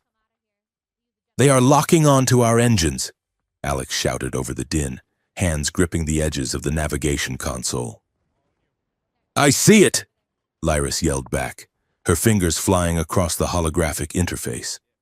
Her armor was gone, left back in the palace and in the frantic light of the cockpit. Her skin pulsed with the frantic, strobing rhythm of combat adrenaline. On the main screen, Vial's face was still composed, the picture of concern. "Princess, your vessel is erratic. We are deploying a tractor beam to stabilize you. Please, do not resist." Alex watched the readout on the secondary display. It was decrypting the tight beam transmission Vial was sending to his gunnery crews. The text scrolled rapidly. "Target the human life sign. Surgical strike. Leave the princess intact. Repeat, eliminate the human." "He is not trying to stabilize us," Alex said, voice tight. "He just ordered them to snipe me out of the co-pilot seat." "I know," Lyris snarled. She threw the ship into a corkscrew dive. The inertial dampeners groaned, unable to fully compensate for the G-forces. Alex felt the blood rushing to the feet, vision graying out at the edges. The tractor beam lashed out, a beam of solid yellow light that tried to snag the Void Dancer like a fly in a web. Lyris banked hard, skimming the edge of the beam. "Where are we going?" Alex gasped. "The fleet is blocking every vector." "Not every vector," Lyris said through gritted teeth. She pulled the stick back, aiming the nose of the ship directly at the swirling, chaotic anomaly of the unstable wormhole. It looked like a bruised eye in the fabric of space, purple, black, and tearing itself apart. "That is a Class 4 instability," Alex yelled, recognizing the readings from the orientation files. "It will tear the ship apart. It is our only door," Lyris said. "Trust me." She slammed the throttle to maximum. The engine screamed. The Void Dancer shot forward past the tractor beam, past the interceptor drones, and dove straight into the event horizon. The universe shattered. Inside the wormhole, there was no silence. There was a sound like a billion voices whispering at once. The cockpit walls dissolved into streams of light. The physical sensation of the ship vanished. Alex looked at Lyris. She was glowing, not just her markings, but her entire being. She was translucent, made of starlight and memory, and Alex was dissolving too, time fractured. Alex saw a vision, the earth, burning, cities turned to ash, Vile standing on the ruins of Seattle, planting a Lysari flag. No, Alex thought. Then another vision. The Lysari throne room, cold and empty. Lyris sitting on the throne, wearing a crown of iron, her eyes dead and hollow. She was alone. She had ruled for 1,000 years of peace, and she had never smiled once. I cannot bear it.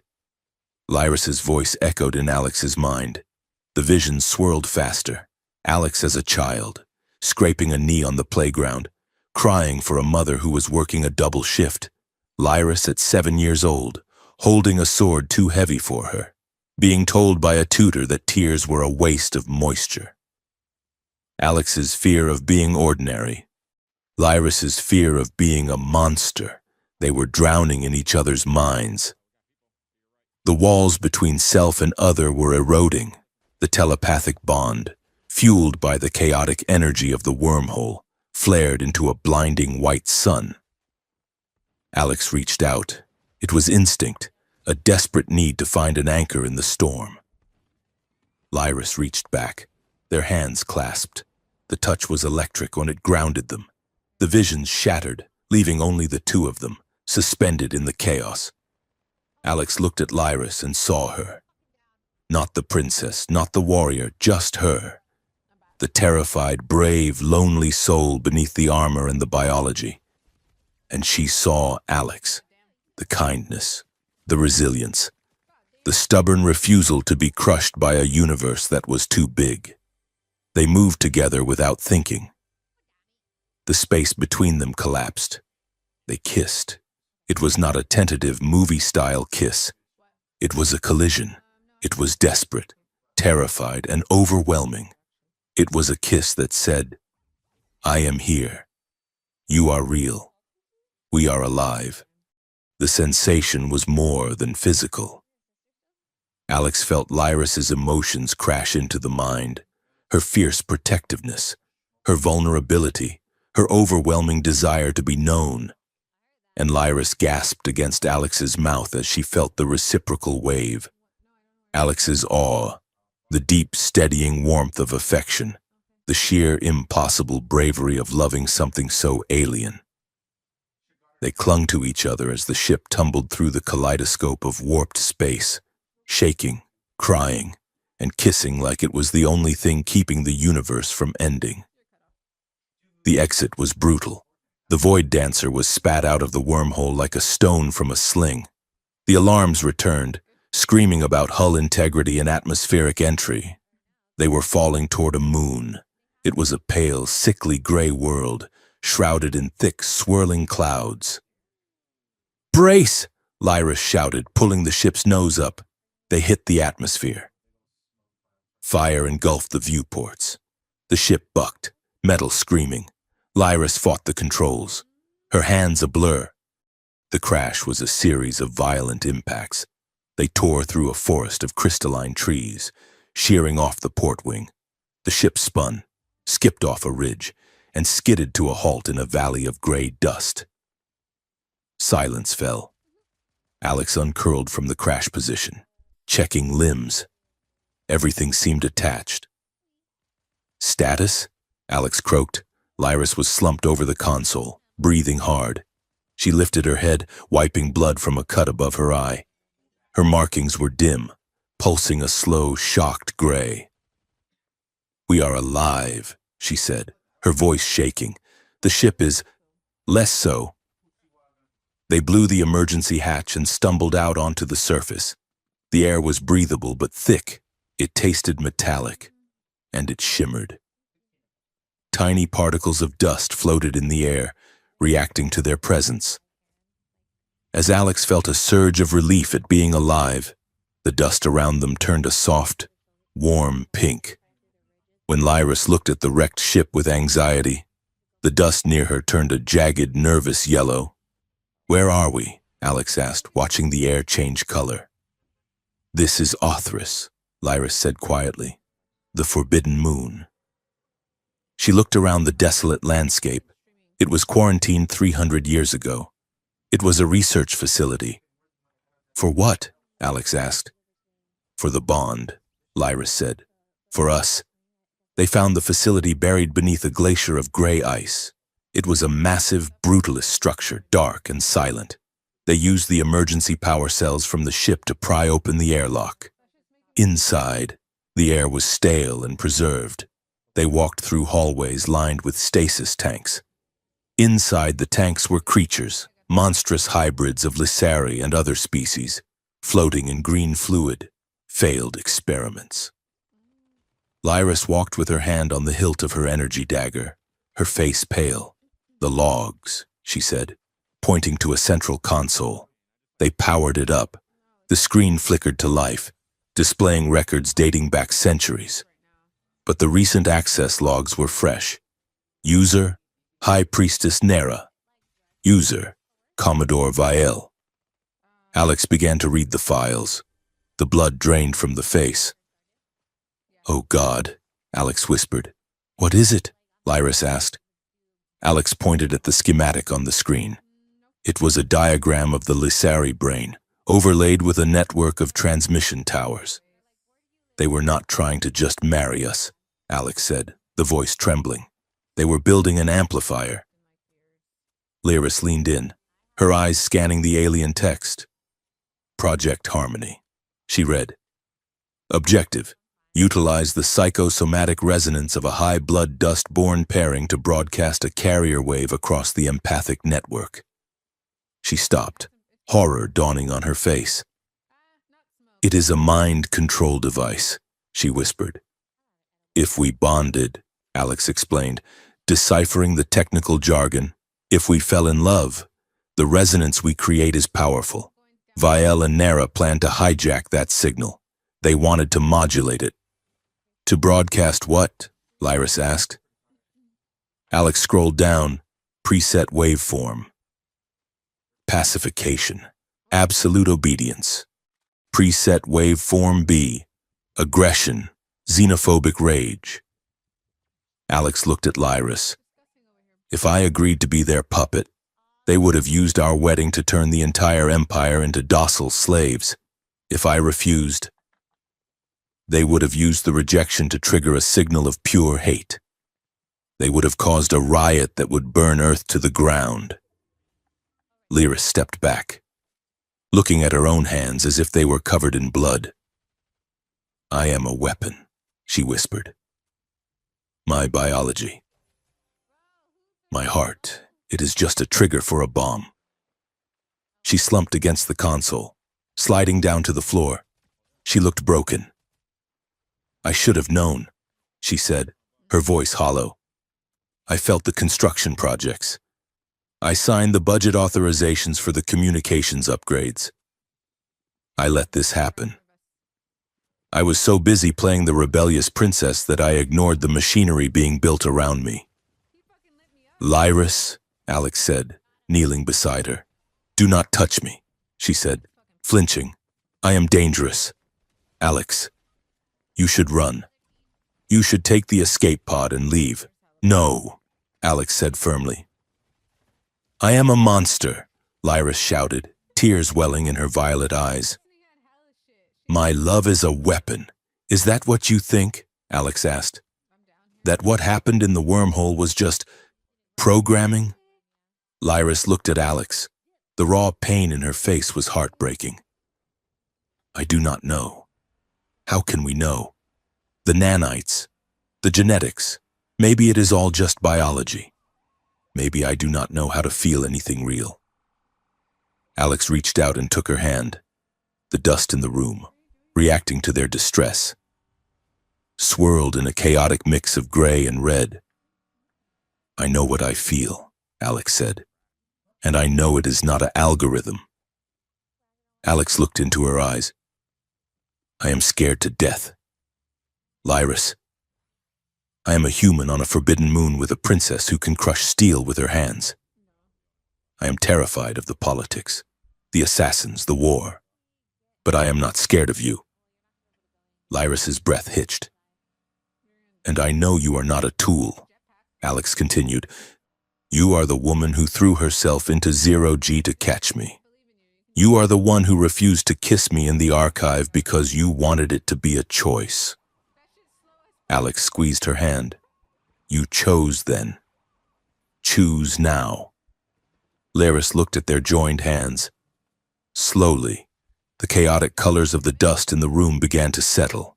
They turned a deep, steady indigo. I do not want to be a queen if it means this, she whispered. I just want to be. Yours? Alex smiled, a sad, tender thing.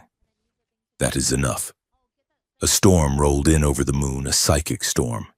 The shimmering dust outside whipped into a frenzy, screaming with the residual emotions of the tortured experiments that had died here. They took shelter in the command dome, huddling together under thermal blankets. The wind outside howled like a grieving animal. Inside, it was quiet. Lyris lay her head on Alex's shoulder. She had stripped off the ruined flight suit, wearing only the soft undertunic. Alex could feel the warmth of her skin, the steady thrum of her bioluminescence. I used to dream of running away, Lyris murmured, tracing a pattern on Alex's chest. Living on a freighter, hauling cargo, no crowns, no prophecies. Sounds nice, Alex said. I used to dream of doing something that mattered. I just wanted to translate one thing that changed the world. Lyris looked up. Her face was inches from Alex's. You have, she said softly. You translated me. The storm outside raged, but inside the dome, the air grew heavy with a different kind of pressure. It was the bond again, but this time, it was not frantic. It was slow, deep, like a tide coming in. Lyris shifted, straddling Alex's lap. Her eyes searched Alex's face, looking for any sign of hesitation. Are you sure? She whispered. If we do this, the bond becomes permanent. There is no unfeeling it. You will carry my grief, and I will carry yours. Forever. Alex reached up, cupping her face. The skin was impossibly soft. I am not going anywhere, Alex said. Lyris leaned down. Her lips brushed Alex's. It was a slow, deliberate question. Alex answered by pulling her closer. The kiss was different this time. It wasn't desperate. It was a surrender. As their bodies pressed together, the bioluminescence on Lyris's skin flared, flowing from her to Alex like liquid light. Alex felt it, a physical sensation of warmth and light spreading through the veins. The telepathic barrier dissolved completely. Alex felt Lyris's love. It was vast, terrifyingly deep and fiercely protective. It tasted like iron and starlight, and Lyris felt Alex's love, steady, patient, and endlessly kind. It felt like coming home after a long war. They moved together in the dim light of the dome, the storm outside forgotten. It was an act of defiance against the cold universe. A claiming. They stripped away the titles, the politics, the species. There was only skin and breath and the profound, terrifying joy of being completely known. Morning on Othris was a gray, bleak affair, but the air inside the dome felt charged. Alex sat by the console, tinkering with a dismantled piece of equipment. Lyris was checking the power cells, her movements sharp and energized. They sat on the floor, eating rations.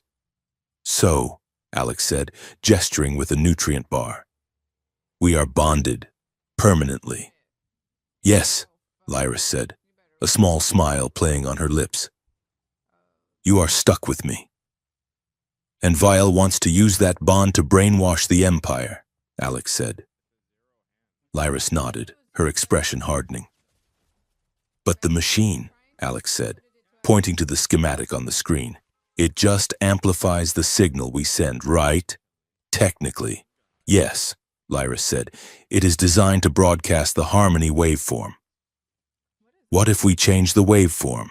Alex asked. Lyris frowned. To what?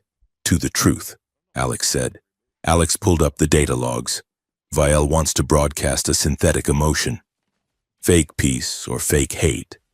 But what if we broadcast us? Us, Lyris asked. What we felt in the wormhole. What we felt last night, Alex said, flushing slightly. The fear, the doubt, the love, and the horror of what we found here. Lyris looked at the screen, her mind racing.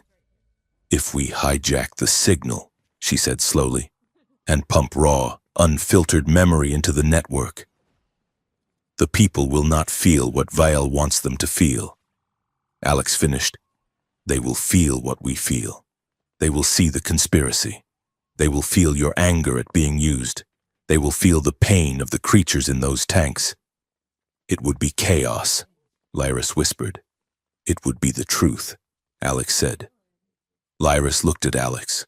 Her violet eyes shone with a fierce pride. You are a dangerous revolutionary, Alex of Earth. I learned from the best. Alex grinned. They spent the next 6 hours scavenging parts from the facility and the wrecked ship. Alex, using the linguistics background to decipher the ancient coding, reprogrammed the portable transponder from the Void Dancer.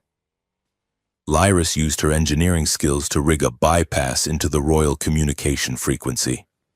It is a Trojan horse, Alex explained, soldering a connection. We attach this to the ship's comms array. When we get back to the capital during the ceremony, we sync our bond to it. Vial will turn on his amplifier, expecting to catch a simple marriage signal. Instead, he will catch this, and the amplifier will boost it to every mind in the Empire. Lyris finished. They loaded the device onto the Void Dancer. The ship was a wreck, one wing gone, hull battered, but the engines were functional. Can it fly? Alex asked, looking at the twisted metal. It has to, Lyris said. They strapped in. The takeoff was rough. The ship rattled and groaned, struggling against the moon's gravity. Lyris wrestled the controls, sweat beading on her forehead. Come on, she whispered to the ship. One last dance. They punched through the atmosphere and into open space. The warp drive is unstable, Lyris warned. One jump. That is all we get. If we miss the coordinates, we end up inside a star. Aim for the palace, Alex said, gripping Lyris's hand. Lyris keyed in the sequence, initiating jump. They dropped out of warp on the edge of the capital system. The view screen filled with ships. The royal palace was under siege. A blockade of Vial's warships formed a ring of steel around the shimmering station. Alex tuned the comms. Vial's voice filled the cockpit.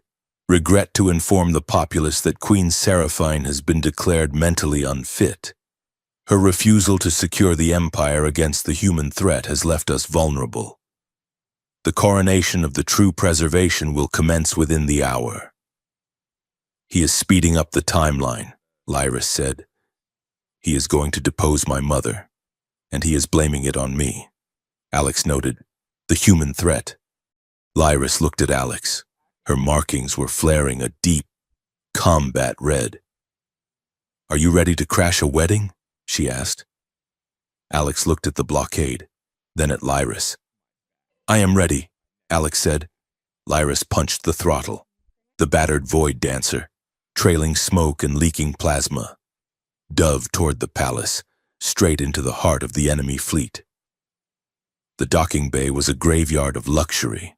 The private shuttles of the nobility, usually polished to a mirror sheen, lay in smoking ruin. The Void Dancer, battered and missing a wing, settled onto the deck with a groan of tortured metal that echoed through the cavernous space like a dying beast. Alex unbuckled the harness, fingers trembling slightly. The air in the bay was thick with the smell of ozone, melted plastic, and the copper tang of blood. We are in, Lyris said, her voice tight. But the internal sensors are dark. I cannot see the guard rotations. She moved to the airlock, tapping a sequence into the control panel. The light turned angry red. Access denied, codes revoked. They locked me out of my own home, Lyris hissed, slamming her palm against the metal.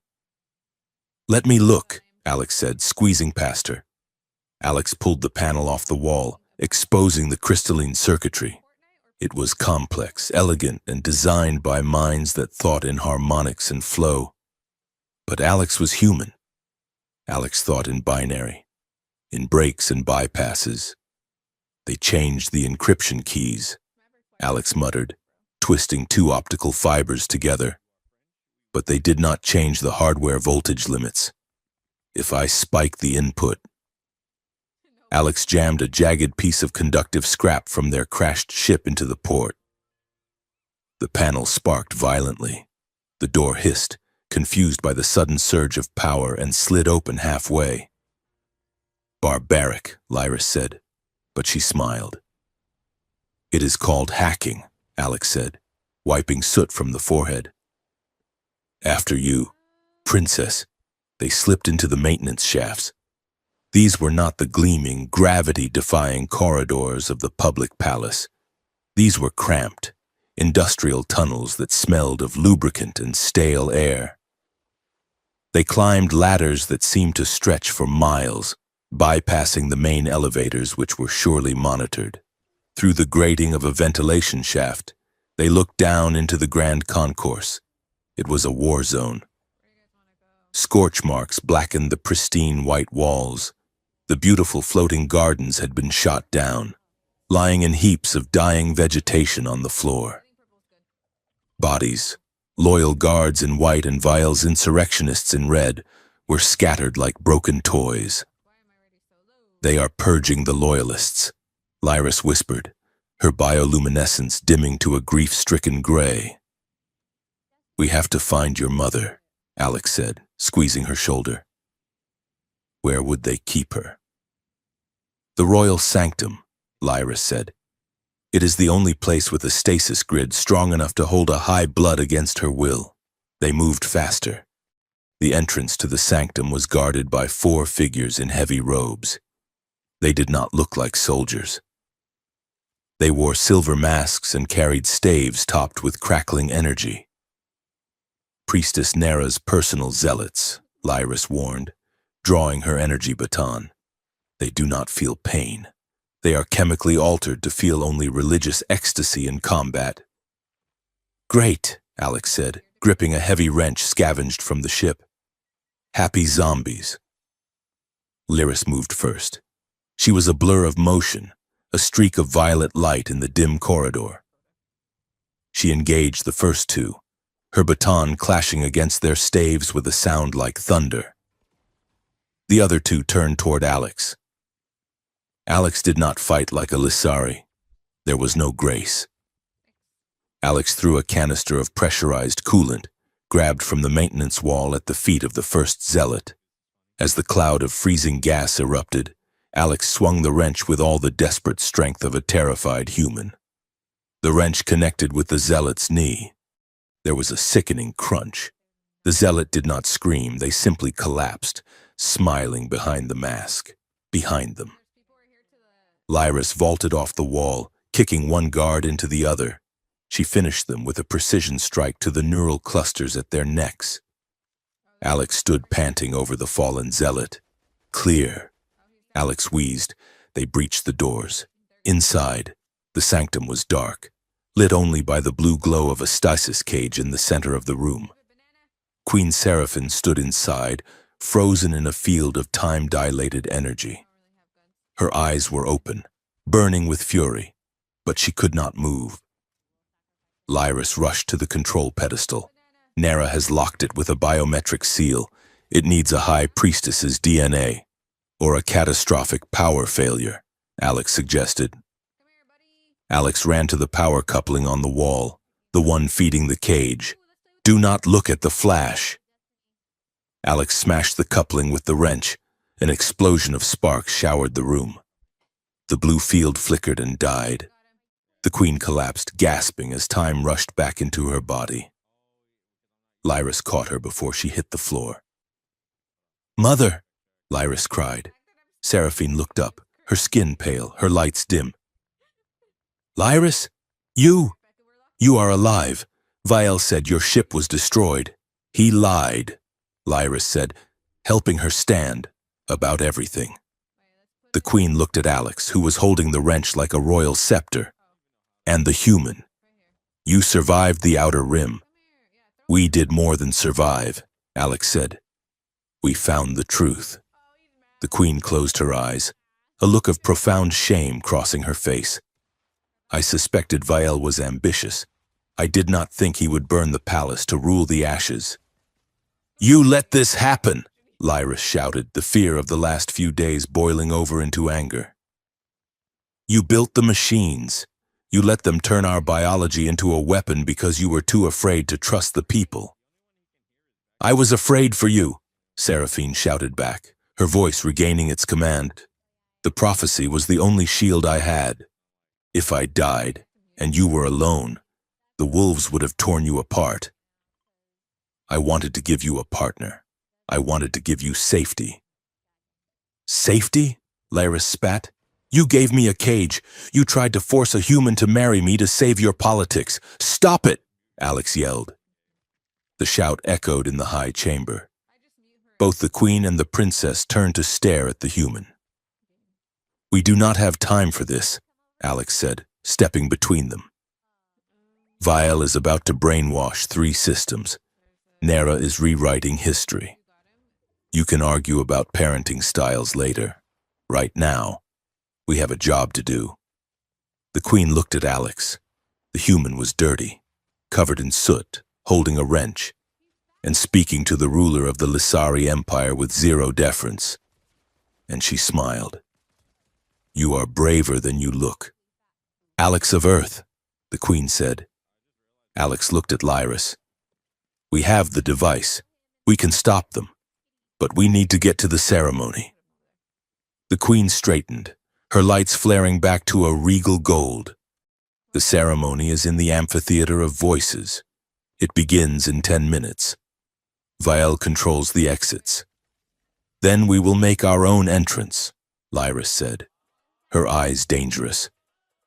They had 5 minutes before the broadcast began. They huddled in the service alcove behind the massive holographic projectors of the amphitheater. Alex was wiring the modified transponder into the main feed cable. It was delicate work. One wrong connection and the feedback loop would fry Alex's brain instead of the network. Lyris stood guard, watching the corridor. She turned to look at Alex. Alex, she said softly. Alex looked up. Her markings were swirling in soft, intricate patterns, loops of teal and rose that Alex now knew meant tenderness and anxiety. She walked over and took Alex's hands. Her skin was warm. If this works, she said, everyone will know everything. My fear, my doubt, the way I look at you when you are sleeping. There will be no secrets left. I know, Alex said. And if it fails, she continued, Nera will turn our minds into jelly. I know that too, Alex said. Lyris traced a line down Alex's cheek with a glowing finger. I do not care about the Empire right now, she whispered. I just want you to know. I choose this. I choose you. Not because of the bond, not because of the mission, because you are the only person in the universe who makes me feel real. Alex cupped her face. The noise of the crowd outside, millions of citizens chanting, projected via hologram, faded away. We are going to change everything, Alex promised. They kissed. It was slow, grounding. It was a transfer of strength. Alex felt her steel, and she felt Alex's hope. The telepathic bond between them hummed, reaching a perfect resonant frequency. It was not a weapon. It was a song. Ready? Alex asked, pulling away. Lyris drew her energy baton. Ready? The amphitheater of voices was a bowl of light. In the center stood Commodore Vial and High Priestess Nera, bathed in golden spotlights. Around them, rising into the darkness, were the holographic avatars of citizens from every planet in the Empire, a sea of billions watching. "Citizens of the Lissari," Vile bellowed, his voice amplified to godlike proportions. "The Queen has fallen ill. The human influence has poisoned her mind. But we offer salvation." Nera raised her staff. The great crystalline spires around the arena began to hum. The empathic network was powering up. "We invoke the coronation protocol," Nera cried. "Feel the truth of our resolve." The air grew heavy. A wave of artificial fear began to roll over the crowd. A cold, sickening dread manufactured by the machines on Othris. "Now!" Lyris shouted. They burst from the shadows.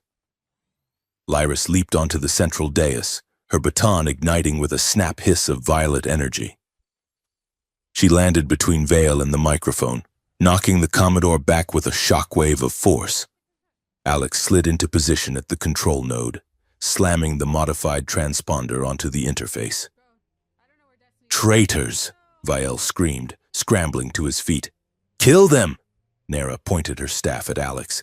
"Burn the human's mind!" She unleashed a psychic lance, a spear of pure mental agony. Alex screamed as the headache hit like a physical hammer. It felt like the brain was boiling. Vision went white. "Alex!" Lyris yelled, deflecting a shot from Vale's pistol. "Hold on!" Alex gritted teeth, blood running from the nose. Alex slammed the activation switch. Sync. The device engaged. It bypassed Nera's fear signal. It latched onto the only other strong empathic source in the vicinity, the bond between Alex and Lyris, and it amplified it 1 billion times. The scream of the crowd died instantly. Silence fell across 3 galaxies. Then, the feeling hit. It was not a speech. It was not words. It was raw experience. Billions of people suddenly felt the cold wind of the forbidden moon Othris. They felt the horror of seeing the experiments in the tanks, the twisted bodies of the failures.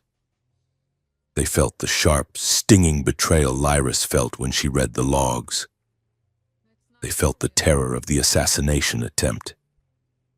They saw Vile's face, not as he looked now, but as he looked in Lyris's memory, smug, cruel, ordering a death. Vile staggered, clutching his head. "No, turn it off, it is propaganda." But it was not just horror. The signal shifted. The people felt the wormhole. They felt the moment Alex and Lyris held hands in the chaos. They felt the clumsy, terrifying, beautiful rush of falling in love when you are not supposed to. They felt Alex's awe at Lyris's strength. They felt Lyris's gratitude for Alex's kindness. They felt the truth, that this union was not a conquest, and it was not a weapon. It was 2 people choosing each other against the dark. The authenticity of it was overwhelming. You cannot fake a feeling like that. It cut through the cynicism and the politics like a knife. The holographic crowd roared. It was a sound of fury and awakening. Nera shrieked. Her control over the network shattered. The backlash hit her. She tried to fight it, to bore into Alex's mind again, to sever the connection. "I will break you. Human!" she screamed, her mind clawing at Alex's defenses. Alex's knees buckled. The pain was blinding. Lyris felt it. She felt Alex fading. "No!" Lyris roared. She did not attack Nera with a weapon. She attacked her with the network. She grabbed Alex's hand, anchoring him, and turned the full force of the broadcast toward the High Priestess. "Look at what you did!" Lyris commanded. She forced the collective pain of the Empire. Every life Nera had deemed expendable, every soldier Vile had sacrificed, into Nera's mind. Nera gasped, her eyes going wide and white. She dropped her staff, clawing at her face as the weight of 1 billion betrayals crushed her psyche. Vile, seeing the tide turn, drew a heavy plasma caster. He aimed it at Alex's back. "I will end this myself," he shouted. Lyris spun. She was too far away to reach him. "Alex!" Alex turned, seeing the muzzle flare. There was no time to dodge. The bolt hit Alex in the shoulder. The impact threw Alex across the dais. The smell of singed flesh filled the air. "Alex!" Lyra screamed, the sound tearing from her throat. She turned back to Vial. The grief and rage in her eyes were terrifying. Her markings turned a blinding, absolute white. She moved faster than thought. She ducked under Vial's second shot, slide-tackled his legs, and as he fell, she kicked the weapon from his hand. They grappled on the edge of the dais. Below them, the reactor core for the amphitheater glowed a deadly blue. Vial was strong, augmented with cybernetics, but Lyris was fighting for something he did not understand. She was fighting for the person bleeding on the floor. She twisted his arm, hearing the servos whine, then snap. "It is over. Vial!" she shouted. She hurled him away from the edge, slamming him onto the hard crystal floor. He groaned, trying to rise, but the Queen's loyal guards, finally breaking through the doors, surrounded him, weapons drawn. Nara looked around, her eyes wild. The crowd hated her. Her partner was down. Her plan was dust.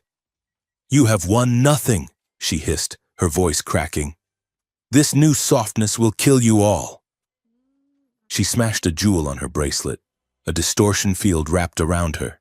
Space folded. She vanished in a flash of forbidden teleportation light, leaving only the smell of sulfur and madness behind. Silence returned to the amphitheater, but this time it was a heavy, waiting silence. Laris did not look at Vial. She did not look at the fleeing Nara. She ran to Alex. Alex was lying on the dais, clutching the wounded shoulder.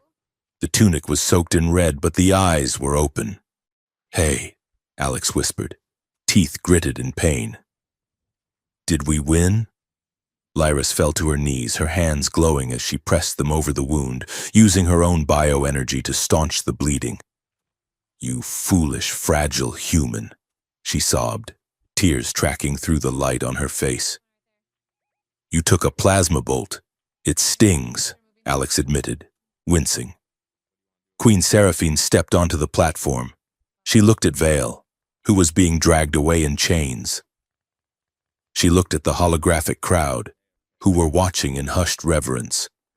Then she looked at her daughter and the human linguist. "Citizens of the Empire," the Queen's voice rang out, unamplified but commanding. "You have felt the truth. We were led astray by fear. We sought to control the future, and in doing so, we nearly lost our souls." She walked over and placed a hand on Lyris's shoulder. "My daughter has chosen her path," the Queen said, "and she has chosen a partner who understands that strength is not about domination. It is about connection." The Queen looked at the camera drones. "The conspiracies end today. The Empire will be rebuilt, not on prophecy, not on algorithms, but on consent." Lyris helped Alex stand. Alex swayed, dizzy from blood loss, but Lyris was a solid pillar of support.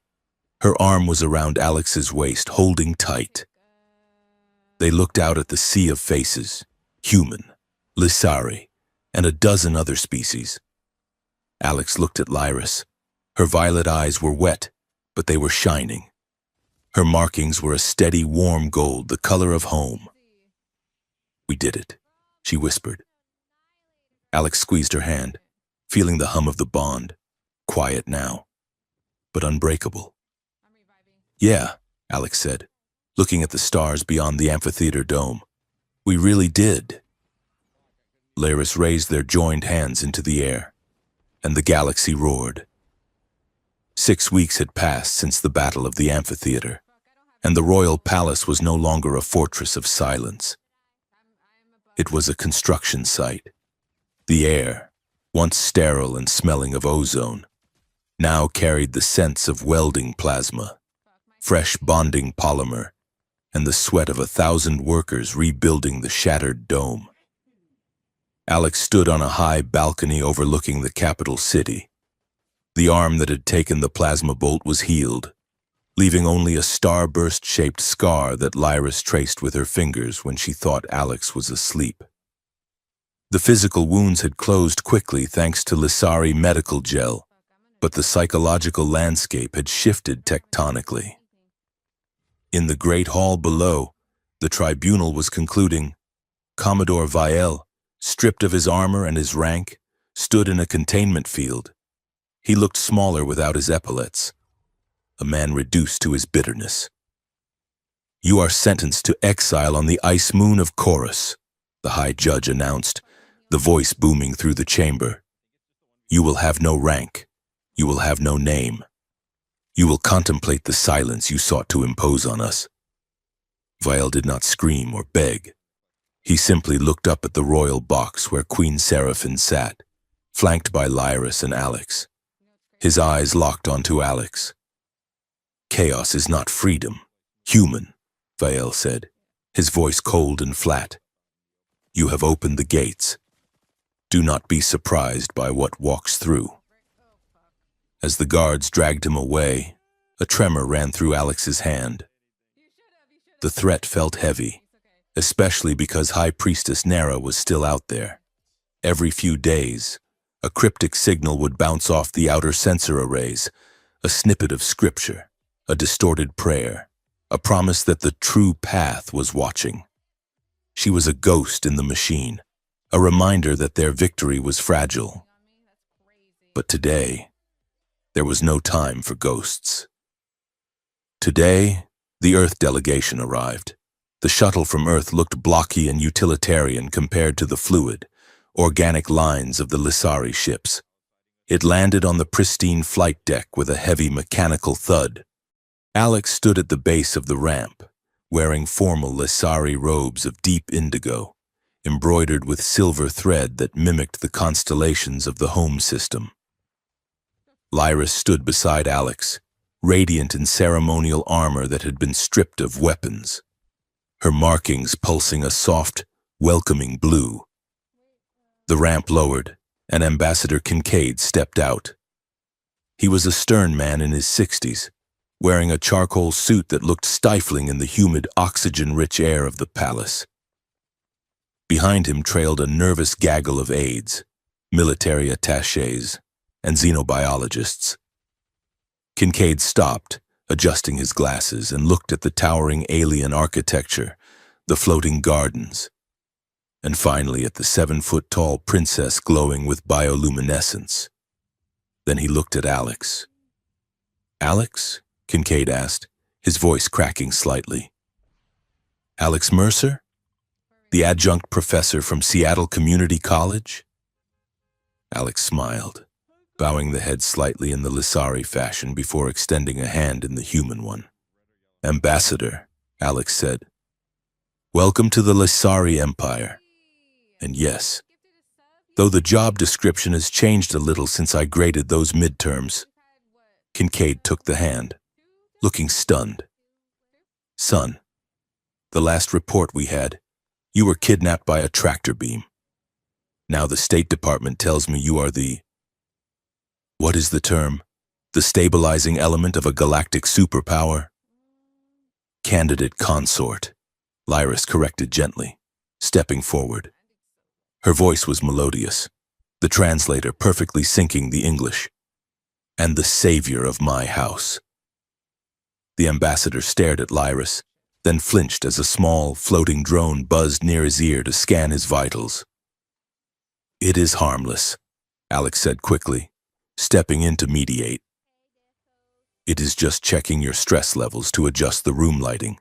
Lissari hospitality is bioreactive." One of the military attachés, a stiff woman with a tablet, whispered loudly. "Is it safe? The radiation levels here are—" Alex laughed. "It is fine.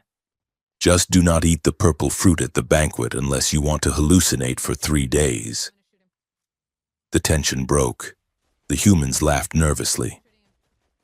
Alex led them inside, bridging 2 worlds that had no business meeting, yet somehow, here they were. The banquet that night was a comedy of errors. The Lissari concept of a toast involved emitting a harmonic hum from the throat while tapping a crystal glass, which the Earth delegates mistook for a system malfunction in the room's audio. Conversely, when Ambassador Kincaid tried to tell a joke about a horse walking into a bar, the Lissari dignitaries stared in horror, believing it was a tragic report of animal cruelty. Alex spent the entire evening darting between tables, translating not just words but intent. No, High Lord Theris, Alex explained patiently to a confused nobleman. The slap on the back is a human gesture of camaraderie. He is not challenging your spinal integrity. And later, to the ambassador.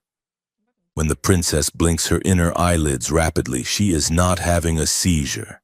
She is laughing. You are doing great, sir. It was exhausting work. Alex felt like a wire stretching between two massive batteries, conducting enough current to light a city. By the time the last dignitary had departed for their guest quarters, Alex was slumped on a bench in the garden, head in hands. Lyris found Alex there. She sat down, her presence a cool wave of scent, rain, and ozone. You were magnificent, she said softly. You speak for your world with great honor. I speak for a world that thinks I am insane, Alex muttered. Did you see the general? He looked at me like I was a sleeper agent. He looked at you with envy, Lyris said, resting her hand on Alex's knee. You walk between the stars. Alex, they are still learning to crawl. Alex looked up at her. In the soft light of the nebula above, she looked less like an alien princess and more like the partner who had held hands in a wormhole. But there was a distance there, a new wall. Since the battle, Lyris had been careful, too careful. I am going to the lower city tomorrow, Alex said, to oversee the generator repairs. No, Lyris said instantly. Her markings flared a sharp warning yellow. It is not safe. There are still vile loyalists in the shadows. I will take guards, Alex said. It is too great a risk, Lyris insisted, her voice taking on the royal cadence. You will remain in the palace. I will send a drone to supervise. Alex stood up, frustration spiking. The bond between them hummed with discordant static. I am not a piece of glass. Lyris, Alex snapped. I threw a serving tray at an assassin. I hacked a royal security grid. Stop treating me like an ornament you are afraid to break. I am not treating you like an ornament. Lyris stood too, towering over Alex. I am treating you like the only thing that matters. If I lose you, then you lose me, Alex shouted. But you cannot keep me in a box. That is what your mother tried to do to you, remember? The words hung in the air, sharp and stinging. Lyris flinched. The yellow on her skin faded to a bruised purple.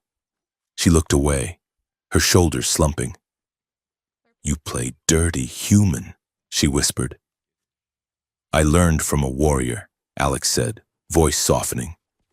Alex stepped closer, reaching up to touch the armor plating on her shoulder. Lyris, look at me. She turned her gaze back. I am going to be your husband, Alex said firmly. Not your ward, not your prize. If we are going to do this, if we are going to rule or guide, or whatever this council is going to do, I have to be out there. I have to be seen. Scars and all. Lyris closed her eyes. She took a deep breath. And Alex felt the wave of fear in her mind, the terrifying memory of seeing Alex bleeding on the dais. But she pushed it down. She mastered it. She opened her eyes. The purple was gone, replaced by a steady, clear blue. You are right, she said. I am sorry. It is just old habits. The instinct to shield what is precious. Alex smiled. I am tough. I am earth-made. We bounce. Lyris let out a huff of laughter. Very well. You go to the lower city, but you take the elite guard, and you wear the shield generator. Alex rolled eyes. Deal. That night, they sat in the library, surrounded by floating data crystals and piles of paper books Alex had requested from the Earth shuttle. We need rules, Alex said, uncapping a pen. Not Empire laws, our laws. Lyris looked at the paper with fascination. A physical contract. A bond charter, Alex said. We define what this is. So the politics cannot eat us alive. They spent hours arguing, laughing, and negotiating. Article 1, Lyris dictated, pacing the room. Neither party shall unilaterally make decisions regarding the safety of the other without consultation, barring immediate life-threatening emergencies. Article 2, Alex wrote, scratching the pen across the paper. The human is allowed to make terrible jokes, and the Lissari is allowed to roll her eyes, but she must explain why it is not funny. Article 3, Lyris added, leaning over Alex's shoulder, her warmth radiating against Alex's back. We are partners before we are rulers. If the crown becomes too heavy, we put it down. Together. Alex stopped writing. That is a big one. It is the only one that matters. Lyris said softly. Alex signed the paper, then held the pen out to Lyris. She took it awkwardly, her long fingers unaccustomed to the primitive tool. She signed her name in jagged, elegant Lissari script next to Alex's. There, she said, it is binding. Alex looked at the paper. It was just wood pulp and ink, but it felt heavier than any treaty. 2 days before the ceremony, Lyris took Alex to a private sector of the palace, the Aurora Spire. It was a single room at the very pinnacle of the flagship, with walls made of transparent diamond. Outside, the magnetosphere of the planet created endless, shifting curtains of green and violet light. It was quiet here. No hum of engines, no chatter of courtiers. Lyris walked to the window and stood looking out at the lights. She wore no armor, only a simple gown of shifting white silk. Alex stood by the door, watching her. The bond was quiet, a warm background radiation of contentment. Alex, she said, without turning. Yeah? She turned. Her face was serious, her eyes searching. When the Queen summoned you, you had no choice. You were dragged across the stars. You were threatened with war. You were told to love me or die. Alex walked over to her. That was the start. It is not the middle. Lyris took Alex's hands. Her skin was cool, her grip strong. I need to ask you, she said. Not as a princess, not as a compatibility match, just as Lyris. She looked deep into Alex's eyes. The bioluminescence on her face swirled in a pattern Alex had never seen before, a slow, hypnotic spiral of pure white light. It meant truth. Alex of Earth, do you choose me? Do you choose the war, and the peace, and the strange food, and the danger? Do you choose to wake up next to a monster every day? Alex squeezed her hands. I do not see a monster, Alex said. I see the woman who saved my life. I see the person who wants to be free. Alex stepped closer, eliminating the space between them. I choose you, Lyris. I choose the whole package. The glowing skin, the bad driving, the overprotective streak. I choose you because you make me bigger than I am. You make me brave. Lyris let out a breath she seemed to have been holding for weeks. Then I am yours, she whispered. She leaned down, and their lips met. The kiss was different from the one in the wormhole, or the one in the dome. It was not desperate. It was not terrified. It was slow. It was deep. It was a savoring. As they kissed, the bond flared, Alex felt her joy. It was like a burst of sunlight. Lyris felt Alex's devotion, solid as a mountain.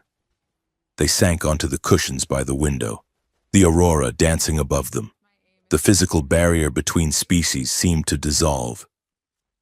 Lyris's skin hummed against Alex's touch, the light tracing patterns onto Alex's own skin, temporary tattoos of light and desire. It was a consummation of the spirit as much as the body. There was no awkwardness, only a profound sense of discovery. They explored the map of each other's scars and lights, whispering promises that the universe could not hear, building a sanctuary that politics could never touch. The day of the union of worlds was bright and clear.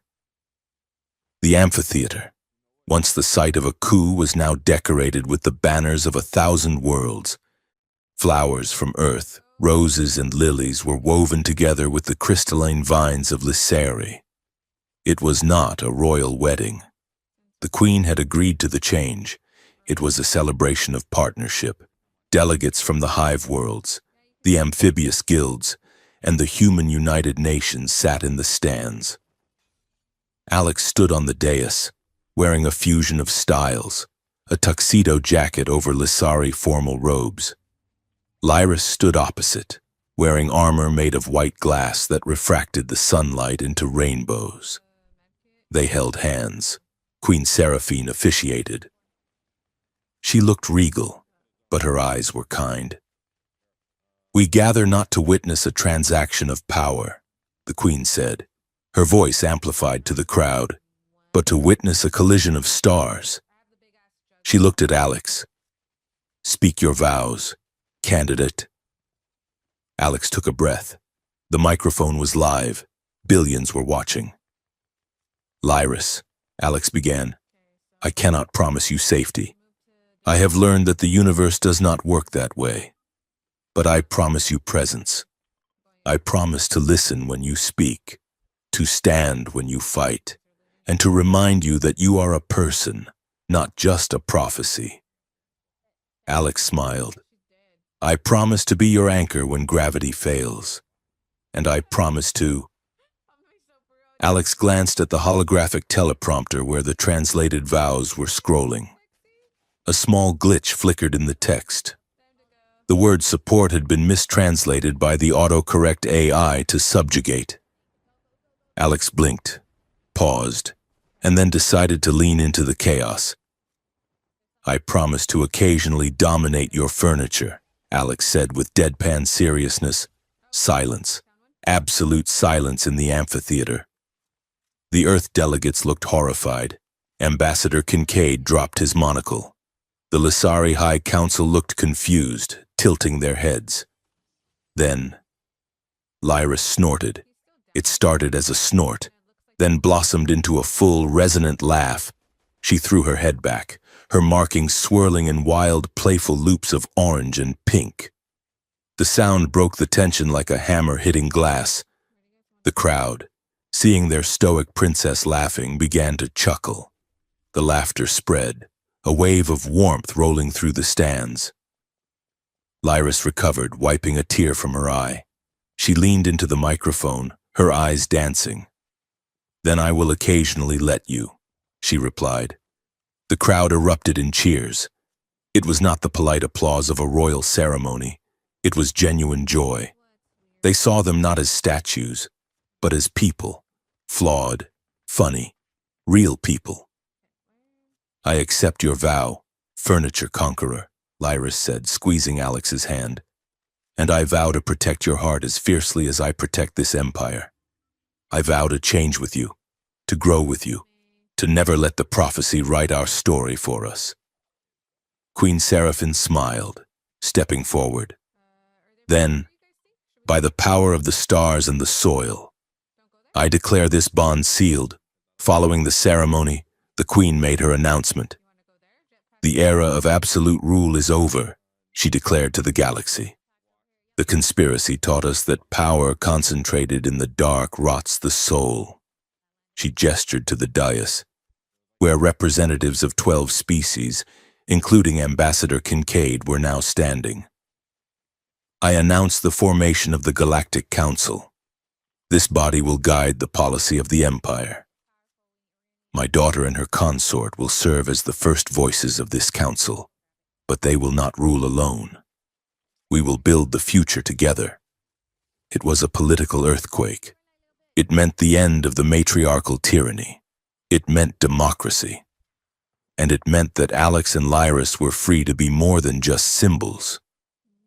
Later, much later, the Void Dancer 2, a newly christened ship, built with both Lissari tech and human durability, drifted in the quiet of deep space. They were far from the capital, far from the noise. Alex and Lyris lay on the observation deck looking up at the viewport. The stars here were unfamiliar. They were heading toward a new sector, an unexplored nebula that the Council had asked them to map, not as rulers, but as explorers. Alex rested head on Lyris's chest, listening to the slow, powerful rhythm of her heart. "Are you afraid?" Lyris asked quietly into the dark. "A little," Alex admitted. "We have no idea what is out there. Nera is still hiding somewhere. Vael's loyalists are still angry, and I still do not know how to fly this ship properly." Lyris laughed, the sound vibrating through Alex's skull. "I will teach you to fly," she said, "and we will find Nera if she shows her face." She raised her hand, interlacing her fingers with Alex's. In the dim light of the distant stars, the contact point between them glowed. Where Alex's pale human skin met Lyris's iridescent violet hand, a soft, new light pulsed. It was not Lissari blue or human warmth. It was a fusion, a steady white-gold light that pushed back the darkness. "The prophecy said we would save the Empire," Alex mused. "We did," Lyris said, "but that story is over." She turned to look at Alex, her eyes full of infinite possibility. "Now," she said, "we write our own." Alex smiled, feeling the hum of the bond, a song of two worlds harmonizing in the void. "Yes," Alex said, "let's see what is on the next page." Lyris engaged the drive. The stars stretched into lines of light, and together, hand in hand, they jumped into the unknown.